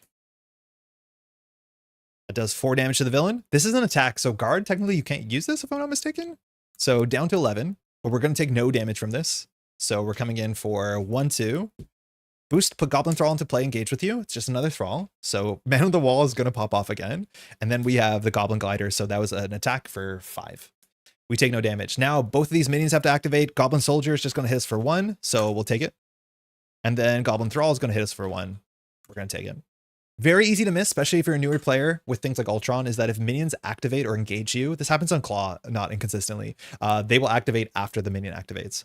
What I don't know is if a minion activation causes another minion to come into play, does that minion also activate? Or do you only check at the beginning of the minion phase? I do not know what that ruling is, but I know, again, the villain goes and then all the minions. Our 1 encounter card here. Okay, Man on the Wall for 5 resources. I think we picked a really good scenario for us. So Man on the Wall plays Nick Fury for 1 card. I mean, I'm going to do that. So we'll do Man on the Wall here. So this generates 3 resources. Sick. I think we'll throw out Deathlock and we'll play Nick Fury. Nick Fury comes into play. If you're not familiar with Nick, kind of the best. We'll just draw 3 cards. Give me some space, goblins. I think we can pull these back a fair bit. First card, spoiling for a fight. If we want to ready, Genius, that's fine. And then we have Silent Infiltration, which readies us and confuses Goblin. So a bit of a wasted value there. And now we have to figure out exactly what to do here. Unfortunately, we used our arm, so we can't really boost the damage of 1 by 1. But I think we're going to ready ourselves and just clear a lot of the table. I think we can win this turn. This is the only thing with guard. I think we have enough damage just to kill Green Goblin. Yeah, we definitely do. This is way too easy. We'll do Genius for Silent Infiltration. So if we defeat something, we can ready. We don't have to put exhaustion on that. So if I'm not mistaken, all we need to do is 1 by 1 the Thrall. But we want to exhaust ourselves first. So we can Winter Soldier the Thrall. Because we don't actually get extra damage from 1 by 1 if we're defeating the Thrall. Because we'll waste it off of the Infiltration anyways, because we got the ready. So I think we just Winter Soldier and Bambino the Thrall. Shield Sidearm, is it an attack? I don't think it's an attack. It's not an attack, so it beats guard. So we're going to Winter Soldier with Bambino. So we're attacking for 6 with Overkill. So 3 goes into the Goblin Thrall, 3 goes into Green Goblin. This is defeated. We have a couple triggers here. We'll use the Shield Sidearm first to do 1 damage to Green Goblin. So a couple things happen. We'll use Winter's Mask to draw a card. We get a Metal Punch. Uh-oh. And then we'll do Silent Infiltration, which will ready ourselves and confuse the villain. Hey, Rob, love your playthroughs. Better than top Marvel Champion YouTubers. Thank you. That's very kind. That's very, very kind. Welcome to the channel. This is our first time playing Winter Soldier, and oh my god. Like, very much immediately, oh my god. This has just been absurd. Yeah, we win. We just play Metal Punch, we win. So let's just do all the damage we can. We clear 2 threat off of this if I haven't forgotten. Nick Fury will attack for 2. We'll attack for 3. And then we'll just do 1, 2, 3. Martial Prowess, whatever. We'll play Metal Punch. This will do 7 damage. That was like 4 turns? 5 turns? That's absurd. Straight up absurd. Favorite hero to play, least favorite? I'm so bad at answering this question because I just forget what heroes there exists. My favorites are usually the ones that have a lot going on. I'm a huge Hawkeye fan. That's the simplest hero I think I like the most. Again, that's meant to be a value neutral term. I think simple heroes are still really cool. We didn't even deck out. But yeah, I like Iceman a heck of a lot. Nightcrawler, Magic. I'm gonna forget a bunch here. This is always hard. Domino is sick.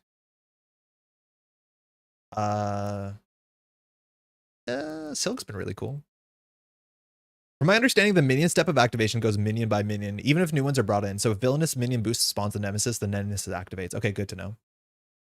SW has been crazy strength like this where you can rinse the villains without decking out. This is absurd. Just absurd. Let's play on an expert. Like, I know this is a good matchup for us, but like, the heck? Did you talk Civil War Smendrix? I did. Yeah, if you want to go back and watch, there's no timestamp obviously because it's live, but it was like maybe 20 minutes into the stream.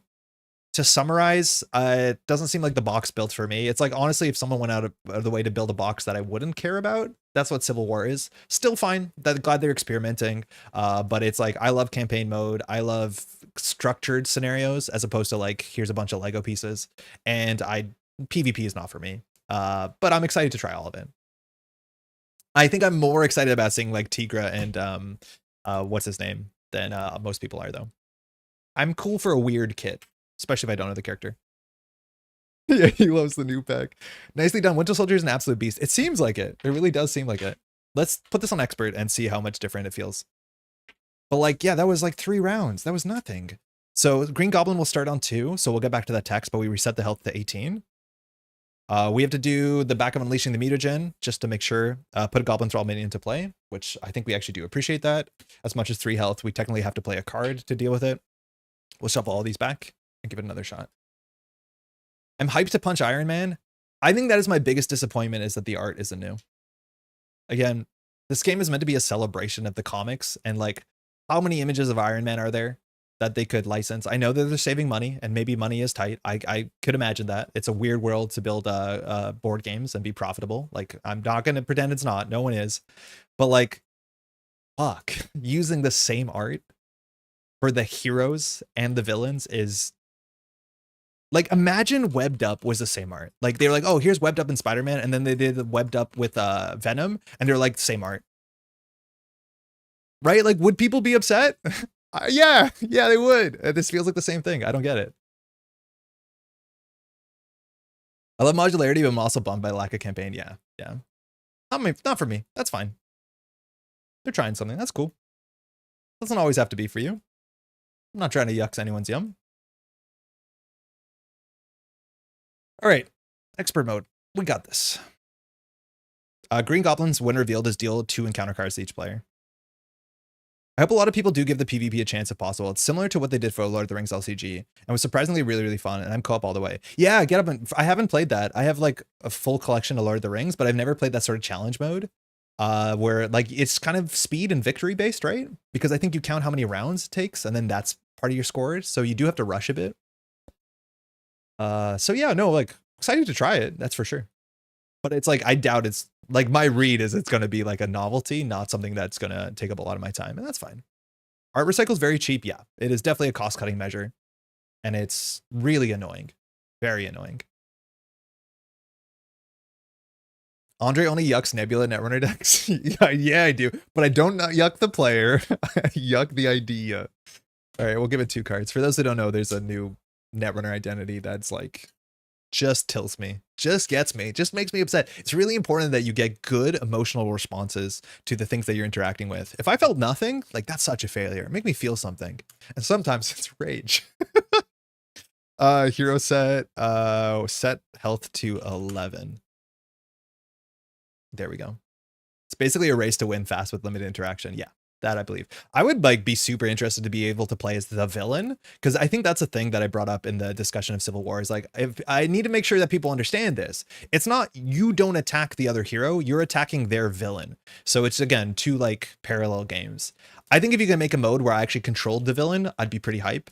And I think if you made a mode where I can like attack you, that'd be hype, but it'd be pretty busted. It'd be like, oh, I did a you know, swinging web kick for 8. What are you gonna defend for 2? No. Sorry, Roshni. It's fine, Roshni. It's fine. It's fine. You're having a good time. Yeah, for sure. I was surprised I enjoyed it as much as I did. Yeah, I haven't played that. I'm like really behind on Lord of the Rings content. I have a lot more content. I'm embarrassed to say how much content I have versus how much I've played it. My partner and I are currently doing, now that we got Mountains of Fire, or technically like the last saga, that we can play through the campaign. She did lose a couple good hobbits to the Watcher and the Water, which like, she's not feeling good about it. And we have to figure out what we're going to do. If we're going to stick to the campaign rules and say like Merry and Pippin are toast, or whether we're just going to be like, play Merry and Pippin, who cares? Glad I remember Nebula is also a deck in Marvel Champions. Yeah, if I pull up the Nebula card, people will be like, what are you talking about? It seemed pretty okay. All right. Hubris. is what is that line from Darkest Dungeon? This is now where we're going to be so confident and Green Goblin is just going to smoke us. Want to say that off the top here. Very likely, with all the confidence and all the mechanical armory we have, we are going to get smoked by Green Goblin. There's no shot that it's going to be as easy as it was. We drew like only minions. We drew no encounter cards. We drew one extra scheme. But otherwise, let's start. 6 hand size. We need to deal with that minion on the table. We'll go from there. Overconfidence is a slow and insidious killer. That's exactly it. All right, drawing your cybernetic arm. How's it going, by the way? A lot of people knew it. Yeah, overconfidence is a slow and insidious killer. Coke, how's it going? Altered, how are you doing? So this in our hand, like, does not change anything. It just functionally means that we have blank text because you still pay a resource for this no matter what. So it's fine because it's... Wait, no, we lose a hand size. It's okay. We just discard this, right? Because either ways we play 1 for this, which is 2 cards down, or we can play 1 for this from the deck. Yeah, okay. This is fine that you draw in your opening hand because you just mulligan it. 1 by 1. We'll keep that because 1 by 1 plus arm defeats Goblin Thrall. We learned that the easy way. Yeah, you're right. It was not intuitive. You do go down 1 card. Firepower, Metal Punch. We're not going to keep most of these cards. Silent Infiltration. Love to get a double here. That was, again, our pop-off start at the beginning. Man on the Wall. Arm block. God, this card's so busted. I want to keep it. Oh, arm block is so good. I think we might keep arm block. I don't know. We definitely don't keep this. We definitely don't keep these. It's very likely that we'll keep the silent infiltration. Arm block is just good. We have, I think, only 2 in the deck, but it's very good. Goblin's attacking now because we're on expert for 2 in a card, so that didn't change. Not that guy. That guy hits harder, actually. This guy. So what's the math here, right? So we play 1 for our arm. The arm plays for 1 by 1. We play 2 for infiltration. Infiltration puts us up plus a card. We hold arm block in a card. You got this. You can also play the arc with itself, the arm with itself. Yeah, you can. You might as well mulligan though, but you're right. You can discard the arm to grab the arm. That's really funny. But you might as well just try and find a double, I guess, or go deeper to your deck. Not always, but usually. We could hold the arm block. If we hold it, we hold it. If we don't hold it, we don't hold it. Energy, nailed it. So this solves this problem. Aggressive stance, not a bad card, actually. I've been overestimating this. There's a lot of minions, but making sure you have the attack for it's good. So if we play that, we play that. And we have a Metal Punch, which is fine. We don't really need that on turn 1. Coffee and we'll go in. Favorite line from the Darkest Dungeons: the way is lit, the path is clear. We only require the strength to follow it. I build green Bucky with arm block, powerful punch, change of fortune, drawing off inflammable because you killed a minion is so hype. Yes, that was a big thing in Magic. If you block and take no damage on flappable fires, as long as you play the defense trait, even if like you defeat something, change of fortune would probably be pretty good. I think Jocasta's really good because you got to play arm block again. Man, solo protection got so much cooler over the last year or so. Change of fortune like is a big deal. Man, we just need more cards like that. Very cool cards. All right, Metal Punch, it's gone. Bucky is gonna do a push-up and get the cybernetic arm. Again, this generates a wild turn for an attack event, and that event does more damage, which is nice. We'll flip up. Yeah, Jocasta's great. I like Jocasta a lot. I remember saying some of the earlier protection allies I didn't like. Totally wrong. There's actually a whole bunch of like early protection allies that were good. Shout out to I don't play him a lot, but the guy who like stuns people when he punches them for 4. That was good. There's like 3 or 4 really good protection allies all at once. We'll play Silent Infiltration. We'll get confused and already here. Already is actually not that important. So we could consider holding this, especially for next turn where there's probably gonna be a lot more stuff going on. Then we'll Cybernetic Arm for 1 by 1. So this does 3 damage, defeats the Goblin Thrall. So it does 3 damage to Green Goblin. Hold on, we might have cooked this. So we're definitely not gonna use Silent Infiltration here because readying ourselves is not very useful. 3 damage to Goblin. And then it clears this because we defeated a thing. So I think we just attack for 2 and either we play aggressive stance or we hold for arm block. I feel like arm block will be a bit better for us. Aggressive stance is still really good. Is it only your deck though? Search your deck. So we have 1 more of the stun card, Electric Discharge. That would be pretty good. But I think holding an arm block is just more important. So I'll just pass and I'll throw this out. Oh, we'll attack for 2, of course. Villains down to 13. Iron Fist, yeah, Iron Fist is good. Iron Fist is great. The little 2-cost one that came with what's his name? The Doctor was really good. There's a couple other ones. I do like Multiple Man. I think that's a sick card. 2-cost Daredevil for easy thwarting. Yeah, I have that in the deck we're playing on Monday. The one that redirects damage, right? Blackwood also pulls back arm block because attack defense. Oh yeah, that's true. That's true. I want to pull back the Winter Soldier Spy, the Tinker Tailor Soldier Spy card. Okay, Man on the Wall, love it. Strength, let's see if we get something expensive. Safe House. So a good setup card. This will be a nice time to defeat something hop down and set up the Safe House because we'll probably get it confused here, assuming there's a minion on the table. This goes to 1. Green Goblin. I realize in my technology, what I probably should do is I should set up a hero button and a villain button so I don't have to type Green Goblin 2 every time. I just hit villain and I'll set that at the start of the scenario. Future Andre, when you're watching this, if you're watching this, remember to do that because you're typing way too many words. So Green Goblin's going to attack for 2 and a card. After Goblin attacks and damages you, place it around the main scheme. We'll just Cybernetic Arm here. That means if we Cybernetic Arm, Electric Discharge, we won't have the wild for it. Because not a wild, technically, but our hand has no other cards that will fire this ability. Because we need to have a stun. So we might just lose a stun on this. Because if we play Arm Block, it does 4 damage and we take no damage, which is kind of valuable. So I think we're going to lose the stun because I think we're just going to get the confused anyways. Or we might just go for a minion. We might have to defeat a minion with it. So we'll just play the Arm Block. Bummer. So we do 4 damage back because the arm boosts it. Villain's down to 9 and we take 1, 2. Goblin Thrall. Okay, this is good that we have a Man on the Wall here. So this just goes into play. So that was only a 2 damage attack. And this goes into play. All right, Goblin Thrall attacks us. We'll take 1. And then we draw 3 encounter cards. Nowhere is safe. Shit. Place 1 pursuit counter, discard something. We discard the arm. For sure we discard the arm here. Because we've already used it. And we can get it back by jumping down to Alter Ego. And we're going to be jumping down to Alter Ego. So I'll get rid of the arm. That makes us feel a bit better about our Alter Ego text. Intimidation. Okay, we drew this before. So this says, choose to either spend 2 resources or give the villain a face down boost card. I do not care. Again, hubris or whatever. Hysteria. Attached to the Green Goblin. Ugh. When Green Goblin schemes or attacks, give him an additional boost card. Spend 2 mental to get rid of this. Okay, that's not good. Into the dishwasher, yeah. He does do that, right? All right, so Thrall is here. We have to discharge it. We are short a resource. We're also like weak. Our activation's not that good. So we can like strength for discharge. That'll deal 4 damage to this. Stun. We'll be ready.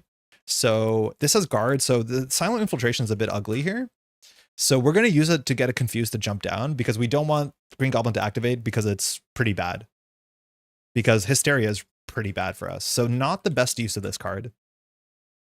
Yeah, so we're going to thwart for 2 off of this. It's a total waste. It doesn't matter. So we're actually just going to go ahead and discharge. Can we play Man on the Wall? If we play Man on the Wall, it's either that or Safe House. If we do that, we can grab our arm. So Man on the Wall says, reduce the cost of the next card you play. And Bucky Barnes' text is not playing a card, right? Because you spend a resource to do the thing. Yeah, so we can't work that together. Love the team up. I'm trying Warpath. Defending with Warpath to play them team up, put infiltration and instant speed as a dream. Oh shit, that does seem cool. Warpath is a really cool card. I've just always struggled because it's very expensive. And it's hard to fire that ability more than once. Because Warpath dies. But I probably actually should put Warpath in the deck that I'm playing on Monday. I think that's probably a good idea. It's also aerial. Yeah, I'll definitely play that because I'm playing Daredevil in that slot. It doesn't make a lot of sense. Yeah, sorry. Back to this turn. It's not great. So we'll deal 4 to the Goblin Thrall. That clears this 2 threat. So we could have done that anyways. It confuses and readies us, which we were already ready. So now we can attack for 2 or we can heal for 1. We'll attack for 2. We'll flip down. So we got to keep one of these 2 cards. Man, these are terrible cards.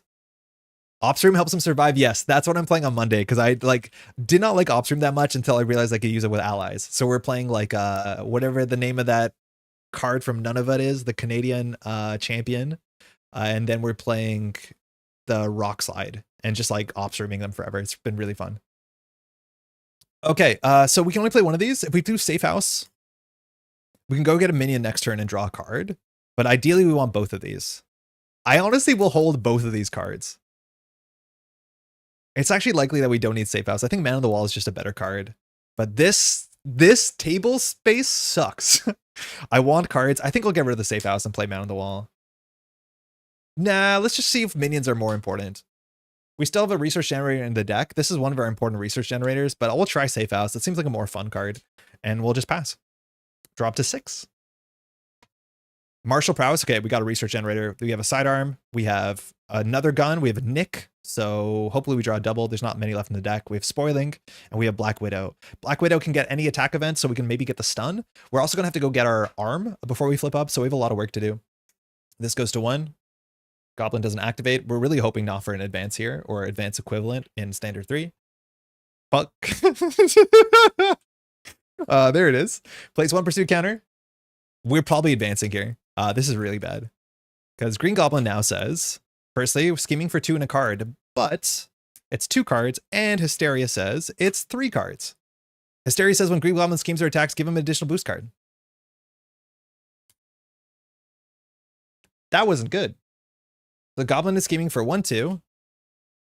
Put Soldier into play, engage with you, and we threw out Man on the Wall. So 3. 3. We threw out Man on the Wall. I would like to remind everyone we threw out Man on the Wall. I would like to remind everyone we did throw out Man on the Wall, and we have Safe House, so we can go grab a minion. What have we done? What have we done? What did we do? Hubris. Absolute. I haven't seen Obstream yet. It looks really cool. I also made a Groot Ultron Rocket deck. I did Energy Shield. Oh, man. Oh, man. You threw a Man on the Wall. We are in a... This is so unbelievably bad. We could have played Nick Fury for 1 card. We have no damage in our hand, so we probably have to Black Widow. Why not use Man on the Wall to grab arm now? Because I wanted to play Man on the Wall. This safe house is no good. So we can get another minion. The issues with this deck is like it has no AoE. Are there ways that you can play AoE and aggression outside of playing like that aerial card we can't play? Something overconfidence. Yeah, something. Okay, so Nick Fury has to draw. We need to find more cards. Safe house, I don't want to get another minion. Might be obvious why. We currently have 2 damage plus sidearm, so we have 3 damage. So we can, that's bad. God, Man on the Wall would have been so good. Okay, we'll do Spoiling. We might have to play our rifle. Does Black Widow get anything? So Black Widow searches our discard pile for an attack event. So our options are discharge, which is okay. It's probably 1 by 1. So I think we grab our arm and get 1 by 1. I think we actually do play Black Widow here. Can we play Widow and Nick?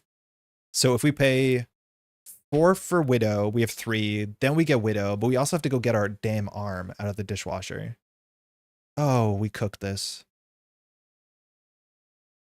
The 1 strike card that deals damage 2 times. Oh, melee, I think. Yeah, you have melee, you have 1 by 1.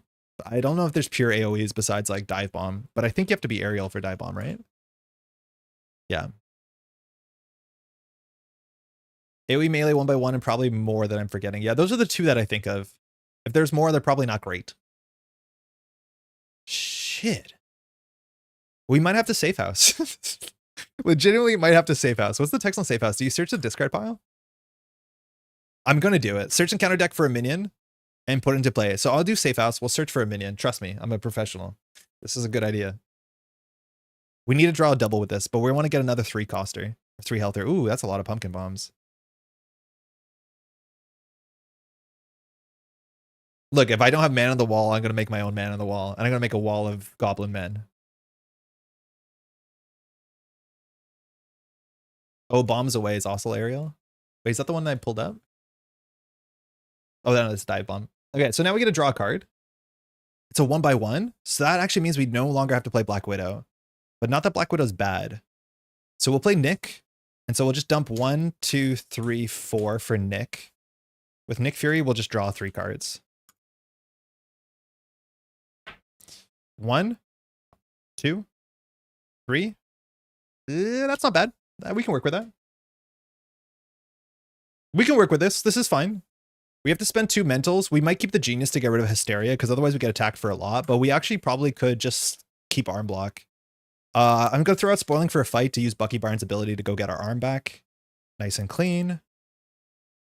You can slide down, you have minions.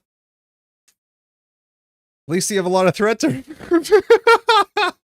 Yeah, we have a lot of threat to remove. Yeah, great. Kids don't try this at home. Crash Space is a trained professional. Meanwhile, you hear everything is fine. I mean, it's not, it could be worse, right? So we'll do Cybernetic Arm for 1x1, and we'll ping 2 Thralls because it does 3 damage. And then if this defeats, it does 3 more damage. So that's that, like already pretty good. We have no triggers on the stack to do. So either we can play Black Widow, or we can just get rid of Hysteria and hold Arm Block. I'm kind of down for that. Oh, we can block with Nick Fury, but I think getting rid of Hysteria, we don't generate resources that well. So this is probably a good turn to get rid of it. So I'll just spend 2 mental to get rid of this thing. This thing is Goblin Glider-esque, and that's usually a frightening proposition. We killed the thing, so we remove 2. We will attack for 2 into a soldier. Oh man, if we had man on the wall. If we attack for 2 here, and then I guess Nick Fury will attack for 2. It might actually be right to attack into Goblin Soldier, so we can set up another 1x1. Right? Like we want to keep them alive because they're stuck in here with us. And I think I will genuinely hold these 2 cards.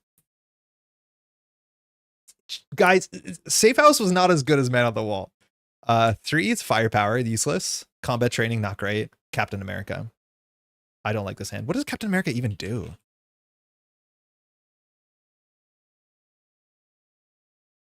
Fine, I guess. I mean, if you're playing Maria, maybe this goes to 1. Goblins attacking us for 2 and a card. I think we'll just block with Nick Fury here. Oh, we're blocking with Nick Fury. Let's not keep the arm block. Sorry, I know we saw our hand, but there's no way we're keeping that with Nick Fury in play. Apologies. Deathlock. Okay, that's fine. So we'll block with Nick. Attacking for 1-2. 3-4. Need to check the text. Not that we care so much about the text, because 1 threat is perfect. So after Green Goblin attacks and damages you, you as us, not Nick, so we're fine. And then we'll just take 2 damage from the 2 Goblin Soldiers. Counter card. This is fine. You are stunned. That's actually really quite bad. Again, I'm not going to mention Man on the Wall. I just think maybe it was going to be an okay card on this board state. The stun is really quite bad. You empathize with all those goblins, you'd have your own mutagen uprising against Green Goblin. Okay, that sucks. So I think we're going to have to do our basic activation. We're going to play Black Widow, and then we're going to use that to play, what's it called? 1x1. Monster attacks for a lot. Thank God Steve can ready you. I don't think Steve is the play, because we can play our whole hand for Steve, and that means we waste Cybernetic Arm. So Steve is functionally worth 2 damage, but Black Widow is worth 6 damage. Because if we play Black Widow, we can go get our thing, and our thing does 6 damage, and it uses our Cybernetic Arm. So I don't think we actually play Captain America. That turnaround time was funny. This is fine. I'm stunned. Oh, that's awful. I mean, we needed our activation here, but I think we generally will be okay. So we'll pitch 1, 2, 3 for Black Widow, which I need to find this. This will be under Winter Soldier. After you play Black Widow from your hand, return an attack event from your discard pile. Love 1x1, just checking. I think that's our most table management based card. So this can do 3 damage, 5 with Black Widow. That is not enough for Monster, so unfortunately Monster is going to just kind of hit us, or Black Widow at the worst. Okay. Wait, we have 2 cards in hand? Is there something we could have kept? No, that's fine. Okay, we'll attack to get rid of the stun. Then we'll Cybernetic Arm for 1x1, which will clear these 2. When we defeat these, they have bad text. It just says we have to take some damage. So Goblin Soldiers, they have when defeated, we take 1 each. So we're down to 6, still relatively healthy. We defeated something, so we take that off. We could jump down, actually. It might be reasonable, because this will go to 1, 2, 3, 4. Unless we get a 3 boost, we'll be alive. And we can use Safe House again. I think we actually might jump down. Is there a card we could have kept in our hand? No. I don't think any of these cards are worth keeping, so we probably won't keep Deathlock. Deathlock is not bad because it allows us to get a weapon for firepower, and we might need that. Black Widow will do her job, attacking for 4, but I think we'll just hop down. And we'll pass. We won't use the Safe House for obvious reasons, and we'll get rid of the Deathlock and hopefully draw some big old overkill. Bambino, there's our overkill. That's our Metal Punch. Silent Infiltration's perfect. Hall of Heroes might be a bit extra. We have a sidearm and we have a firepower, so this is at least 3 damage. Steve is not worth, but funny. Yeah, I think Steve is worth. Goes to 1. Goblin goes again here. So threatening for 2 and a card. 1 boost, so we're fine. So that's 1, 2, 3, 4. So this goes to 5 if I'm not mistaken. And our encounter card is... Oh, that's bad. Oh, imagine we had that. You know what I'm talking about. Discard X cards from the counter deck where X is equal to double the villain stage number. 1, 2, 3, 4. No minions. Each time a goblin minion is discarded this way, choose to either take 3 damage or put that minion to play engage with you. Nailed it. All right, we're recovering. So, safe house again. It doesn't search the discard pile, it searches the deck. Huh, bummer. Now, there's definitely more in the deck. The question is, do we want more from the deck? I think here it could be reasonable to recover. If that's the case, we want to defeat monster to deal with this. So if we recover, we have to play Metal Punch for some overkill. So that'll deal with that. This will come down to 1. So Metal Punch will be played for 1, 2, 3. Then we can play Silent Infiltration, which can ready us and get a Confuse, which I think is kind of flexible here. And that will be our whole hand. Not my favorite. We're going to get through the deck in 2 turns. We still have like 8 cards, 7 cards. Must be off to work. We'll check out the VOD later. Good luck, soldier, and have fun. Thank you, Donovan. Thanks for dropping by. Enjoy the rest of your day, let alone the weekend, huh? Yeah, I think this is acceptable. I don't think Hall of Heroes is as good as Silent Infiltration. Gives us some flexibility. We might not use the Ready this round because the Ready is only worth 2 damage. And on other board states, this card has way better text. We're also not going to jump down right away. Maybe there's a chance that we want to go jump down now because, get the Confused now because we probably won't get a minion because we've already got a lot of minions out of the deck. So I'm going to recover for 3. Cool. We won't use Safe House. We'll flip up. We'll use Cybernetic Arm to generate 1. And then we'll do 2, 3 for Metal Punch. I like how straightforward some of the named cards are in this kit. So deal 7 damage to an enemy if you exhausted a Cybernetic. This gains overkill. So 4 to monster, 3 to Green Goblin. We've defeated an enemy. So you know the drill. This goes down to 3. Widow will bring it down to 1. So we could have got this on the table first to fire it, but I think we're just going to get it on the table and let it cook. So we'll play Silent Infiltration because I don't want to crack this for just 2 damage because I don't think that's a really big breakpoint. We're going to be drawing into one of our 4+ stuns, which is good. Once we defeat Green Goblin, we have to draw, I think, 3 encounter cards. So we want to be ready for that. So we probably want to get the Confused set up and then jump down in a second. Oh, it's 8 damage. Oh my God, huge. Thank you, thank you, thank you, thank you. Yeah, this gives +1. We need to remember that. Yeah, very, very good. Thank you. Doug, I don't know if I've said hi. How's it going? Draw 5. Fluid Motion, whatever. 1 by 1, good. That's a really good card to have on the turn that we draw 4 encounter cards. Winter Widow Soldier Spy. Oh, that's hype. That's really good to get that naturally. We have our Mask, which is perfect. That's another really good setup card. And we have our Armor, which is probably worth playing too. There's a bit of stun confuse in the set. Not too much. I think Monster might be the only one. What's up? I'm doing good. First time Winter Soldier, and it's just absolutely cracked. Green Goblin's attacking for 2 and a card. I was originally going to intend to block with Black Widow, but with Winter Widow Soldier Spy, I don't think we do that because this is 5 damage and we can go get a preparation. The only preparation we have is another Silent Infiltration, or we could go grab our Aggressive Stance, which is like also kind of fine. So we're hoping for a minion here. We're going to get punished. There's actually a chance we should have fired Infiltration on the basis that we knew that Winter Widow Soldier Spy was coming up. So we should have got this in the bin so we can get it again. So I think technically, yeah, with only 1 card left in the deck, we should have cracked this. Because if we knew this was coming, it was very likely we drew it. And then this is a bit better of an interaction. So I think we just take the damage, 2 and a card. If this does damage, it adds a threat there. Not too bad. Wow, big boost. That's Goblin Glider. So that's 5 damage. We take all of it. And this goes to 3. Encounter card, please a minion. Oh, that's really bad. Oh, that's not good. Oh, that's real quite bad here. Sinister Strike. Green Goblin attacks. We're at 3, so we're close to getting our Nemesis. I think our Nemesis has Quick Strike. So Goblin's attacking for 2 and a card one more time. Again, every time this does damage, we have to put a counter on the main scheme. So this can... Oh, we didn't take the damage, did we? What happened? Let me check the log. I don't think the damage went through. Oh, we did to the... Yeah, we did to the wrong. Hold on. Yeah, put damage on the villain. Yeah, I was looking at 9. I'm like, there's no way that's meant to be right. Okay, good call. Okay. So we have to block this because it's likely we take enough damage. With Black Widow, we could go get a stun with Black Widow. I think we want to preserve Black Widow. Black Widow's going to get into the bin before the discard phase anyways because we're going to activate with Black Widow. So we'll just block ourselves here. There's nothing really for us to attack and we're going to advance anyway. So we'll block for 2. This does no damage, I don't think. Goblin Nation. Goblin Nation, bro. Boost says, put Goblin Nation into play. Each Goblin enemy, including Green Goblin, gets +1 attack. So that functionally does modify this attack. So that means we're being attacked for 3, so we take 1. It's back to us. Okay, we can clear one of these. I think we're going to try and clear Goblin Nation. At this point, there's still 1 Dark Designs in the deck. If the deck advances, it's not the end of the world if we go to the next main scheme, but we're going to be drawing a lot of encounter cards when we advance, and 1 Dark Designs is in the bin. Struggling. Nailed it. Not even close. So we are exhausted. We need a heal. Silent Infiltration will fire after you attack and defeat an enemy. That will work on Green Goblin, so that's actually pretty okay.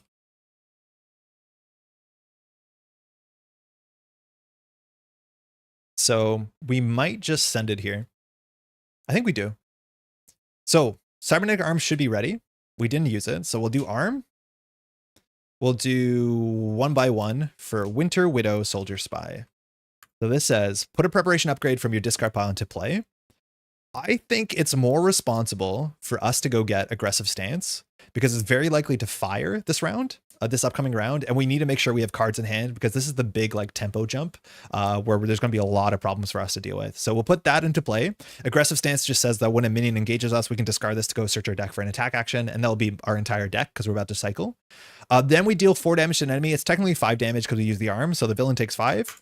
And then here with Silent Infiltration, we can ready ourselves and confuse the enemy, which is perfect because we're probably going to jump down here. We flip to Green Goblin 3, which just spams out a bunch of garbage, starts attacking a lot harder too. So Green Goblin 3 says, we have 20 health, deal 3 encounter cards. I'm not worried. Are you worried?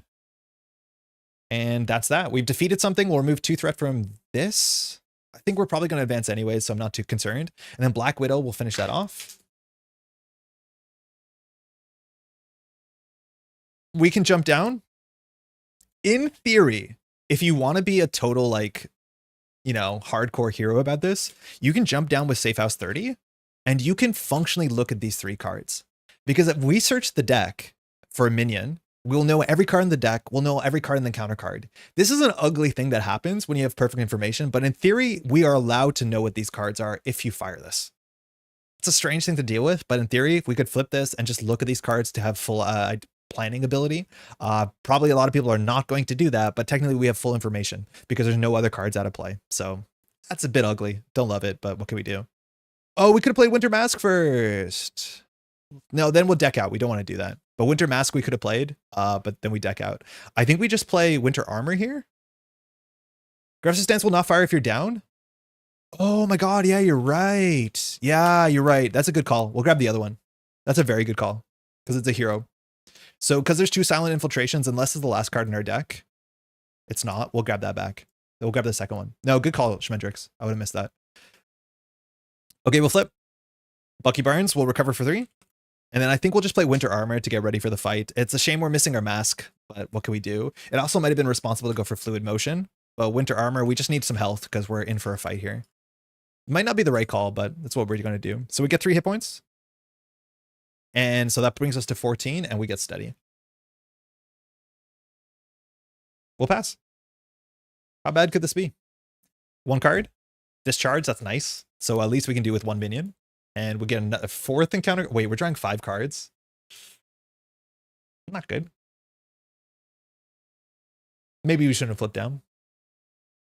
With 1 Dark Design out, I don't think it's likely that Green Goblin can scheme like 3 times or 4 times to lose the game because we have a confuse, but it's very likely we're going to get our Nemesis, and our Nemesis has Quick Strike, so there is some benefit of being an alter ego because we're going to be revealing a lot of cards.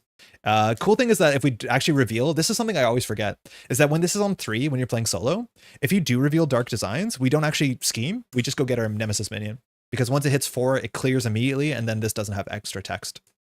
So being on 3 actually makes it harder for Dark Designs or Sinister Strike to fire. That's one of the cool benefits. I should shuffle more on camera. I'm like sitting further back from the table than I'm usually used to because my keyboard's on my lap. So normally I would do stuff here, but now the stuff happens here. I need to make sure my hands are kind of more in view. Yell at me if they're not. Okay, Captain America's back. Probably not going to play that. Probably not going to play Spoiling. Metal Punch is okay. Shield Sidearm is totally fine because we need to get a weapon. So we draw our fire powers and we have a Genius. So Captain America might actually see some play this turn. Okay, let's do that. This goes to 4. Goblin is confused. Ready for a chain of cards. First card. Regenerative healing. This I think just has surge, right? The villain heals X, where X is equal to double the stage number. If no healing was done, this gains surge.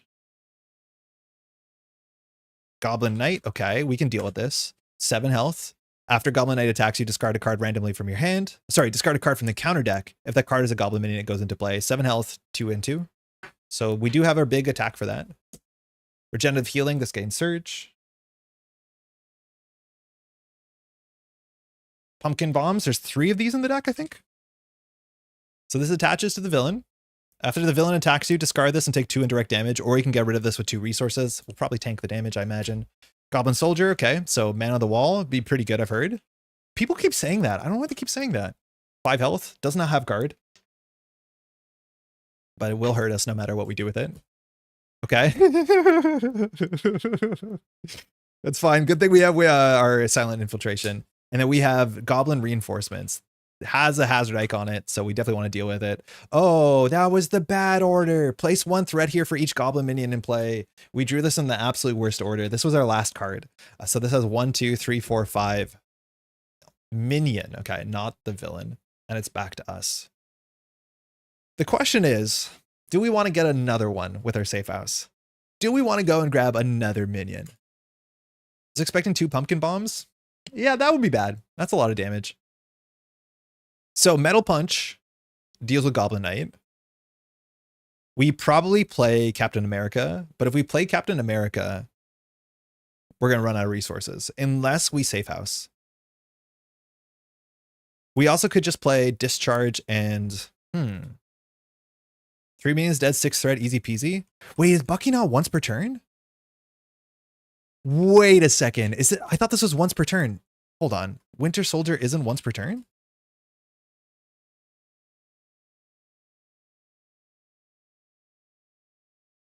I think I might have been missing that. I might have missed that. I thought this was only once per turn. This is kind of fucked up. I'll be honest, that's kind of messed up. Okay, yeah, that's pretty wild. That is genuinely pretty wild. Okay, so what's the math here? I would love to have a 1x1, but we don't. So Discharge can do 4 damage. So if we just discharge, we can do 5 damage to the Goblin Soldier. So say that we do fight plus this. No, we need to do the arm. So we would do this plus arm, that's discharge. That allows us to do these 3 for Metal Punch. Silent Infiltration will fire multiple times. We can clear the whole board. We don't build our board state that much. If we grab another minion, maybe we could.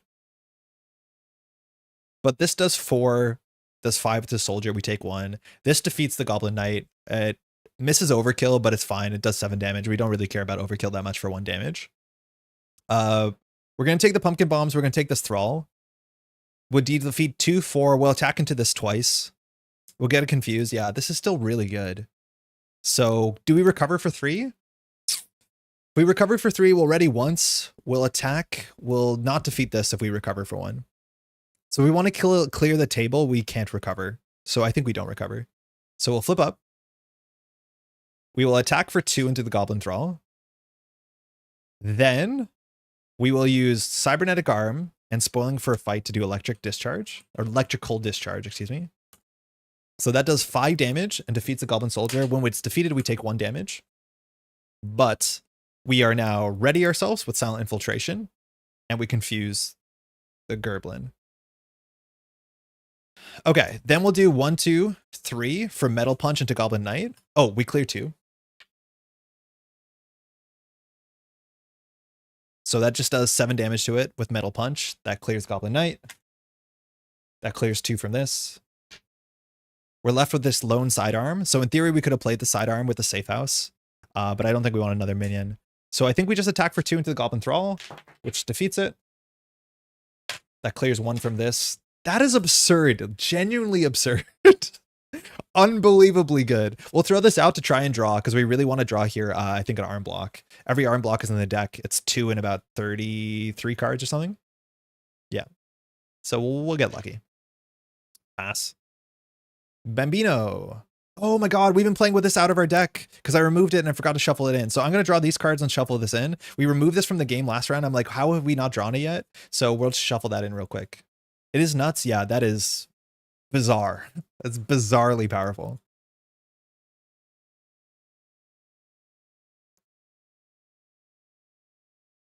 I was like, where is that card? We would have cleared it by now and got our Bambino, and it's because it wasn't in game. I think that doesn't help us. I think it hurt us.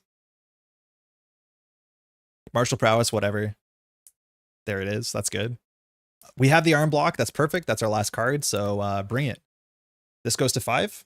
Green Goblin's going to attack for 3 and a card. Pumpkin Bombs is after the villain attacks you. So we'll Cybernetic Arm here because we don't really have anything else to do. We'll play arm block. This does 4 to the villain. We take no damage. This is prevent all damage from the enemy's attack. I don't think Pumpkin Bombs is part of the attack because it happens after the attack. So being attacked for 1, 2, 3, 4, 5, it's our obligation. And now Pumpkin Bombs fires. And Pumpkin Bombs says, take 2 indirect. Counter card, Goblin Thrall. It has guard. Okay, that's perfect. That's kind of what we want because that does threat as well, as much as we only have 2 attacks. So we have to figure out how to get slightly more attack for this. Okay, I think we just play the Bambino. The other options, we could play Lock and Load and then play Shield Sidearm. That actually gets us more weapons faster. Then we can attack, defeat the Goblin Thrall, clear Lock and Load, say this is on 6 and we can jump down, and we'll get the Bambino anyways. That's really good. If we want to go the Bambino, we'll get overkill immediately, and that's probably worth something. But I think we're going to hop down here. We could recover slightly. We probably don't need to recover. We might not need to hop down, but I want to use the Confuse because we have another Silent Infiltration coming up. So I will pitch Bambino for Lock and Load. Again, when I thought I lost this, I felt so bad. This is just like such a cool side scheme. And if I need to replace it, I have to buy a whole box, right? So when defeated, we can search our deck and discard pile for a weapon. We'll then pitch 1 for the sidearm, which we'll attach to ourselves. Has 3 charges on it. And when we attack, we can remove a charge to do damage to an enemy. So this is when, so it happens first. So Winter Soldier will attack. We'll exhaust this and remove a charge to shoot this for 1. Then we do 2 damage with our basic to clear the Goblin Thrall. We can clear 2 threat off of a thing. So we clear Lock and Loaded. We put it back in the victory display. We'll forget it. And then that puts Bambino into play. Bambino comes in again with 3 charges, but this gives our basic attack overkill and 3 additional damage, which is a massive number. And then I think we'll just hop down. We won't use Safe House here, and then we'll pass. Draw to 6. Silent is back. Aggressive stance. We have a Metal Punch. So currently our hand is holding 8 damage. We have 8, 9, 10, 11, 12, 13, 14 damage. If we can find 2 more damage, we can win this round. Firepower, that is more damage. We have enough damage to win. Let's see if we have enough resources. Oh, Man on the Wall's back. That's great. And Discharge. Yeah, we have way more damage than we need to win. This goes to 6 of 7. Get rid of the Confuse. Draw a card. Again, if it's Dark Designs, we get our Nemesis. It's overrun. So I think we just win here. When defeated, we're not going to do that. Comes in with 1 threat. I really like these scenarios that come in, side schemes that come in with very little threat, but like very massive effects. The player order, each player must discard 2 cards from the counter deck and put each goblin in play. There's not a lot of cards that have 2 acceleration on it, which is pretty wild. There are very few places that sell singles for Marvel. Yeah, I know. Yeah, I've seen a bit online where people like do box breaks, but like, yeah, it's just not a huge market. So if we can draw another card if we wanted to, but we have so much damage this hand, I don't think we have to think about it too much. So we will hop up with Winter Soldier. We'll use Cybernetic Arm to do firepower. We can juice the damage from this with Cybernetic Arm because it says exhaust up to 3 weapons. So this weapon does 1 damage, this weapon does 3 damage. When we exhaust both of them, they now do 4 damage each. So this does 8 damage to the villain in 2 separate instances. So the villain's down to 8. We can attack for 2. We can play, what's the most damage we can do? That's enough. Whatever. We play 3 for Metal Punch. The villain takes 7 more.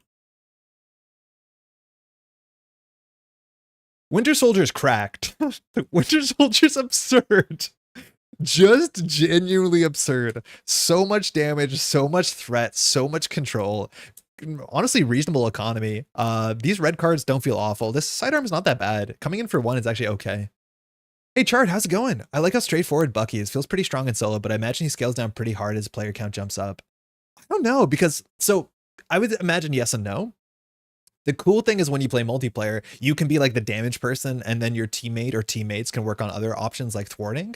You have a lot of ways to add more AoE to your kit, and that scales up really well with multiplayer. So the more AoE you have, the less you have to rely on cards like, you know, spoiling for a fight and stuff like this. And because more consistently you'll have minions. So I think you can be a bit more consistent. It's kind of like playing Valkyrie. Like, I don't love playing Valkyrie solo, but playing Valkyrie with like a team of 2 or 3 players, and then like you're playing against Ultron or Green Goblin, like you just clean the table for everyone. And everyone's like, oh, okay, I don't have to worry about minions. So I imagine it's actually still really good in multiplayer. Very, very good. Yeah, just having more targets consistently is very, very good. As much as your kit doesn't have AoE, it just means like firepower always works. Melee always has something to do. Dive bomb has a thing if you can play it. And MP just guns down minions for everyone, removes a ton of threat. Yeah, the fact that you do that while threading down for the whole table is pretty wild. That is sick. That is genuinely very good. Is there another scenario we should try against? We have like maybe 45 minutes more of stream today, so I thought that would be a bit harder, but we're like, generally I set up and this deck is just forcing me to close games out, which is like still a treat. It's something you should focus on. Well, make sure we put that back in. What do you reckon is an interesting scenario to try this against? I think if there's less minions, we have to worry, we have to focus more on like safe house 30 and spoiling for a fight, an aggressive stance, maybe?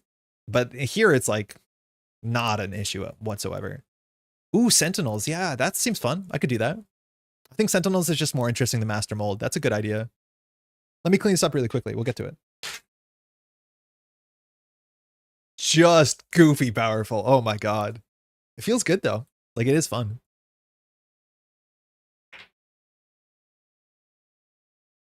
I just need to take out the standard cards. Yeah, because all this is like Goblin stuff. We need that. Gonna need one of those. Oh, can't have enough of those. Cool. Also, play Man on the Wall. Just play Man on the Wall every once in a while. Seems like it's worth it. Okay, I just want to make sure we're not missing anything. 1, 2, 3, 4, 5, 6, 7, 8. That should be it. Let's go grab the Sentinels. Give me 1 second. I just have to get it out of the box, but all my stuff should be together.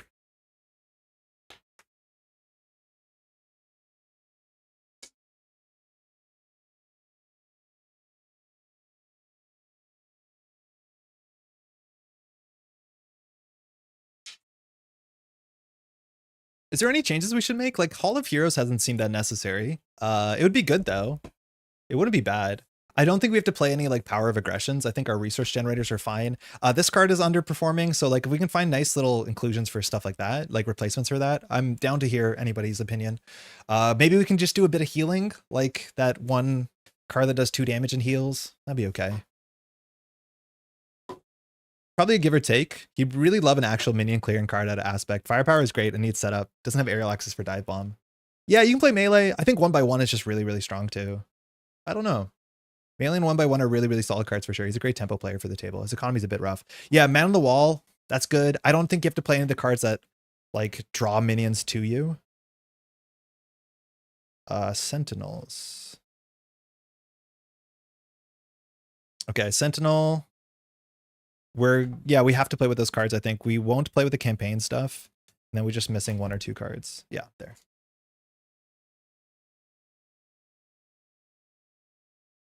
Sunfire be good against Sentinels?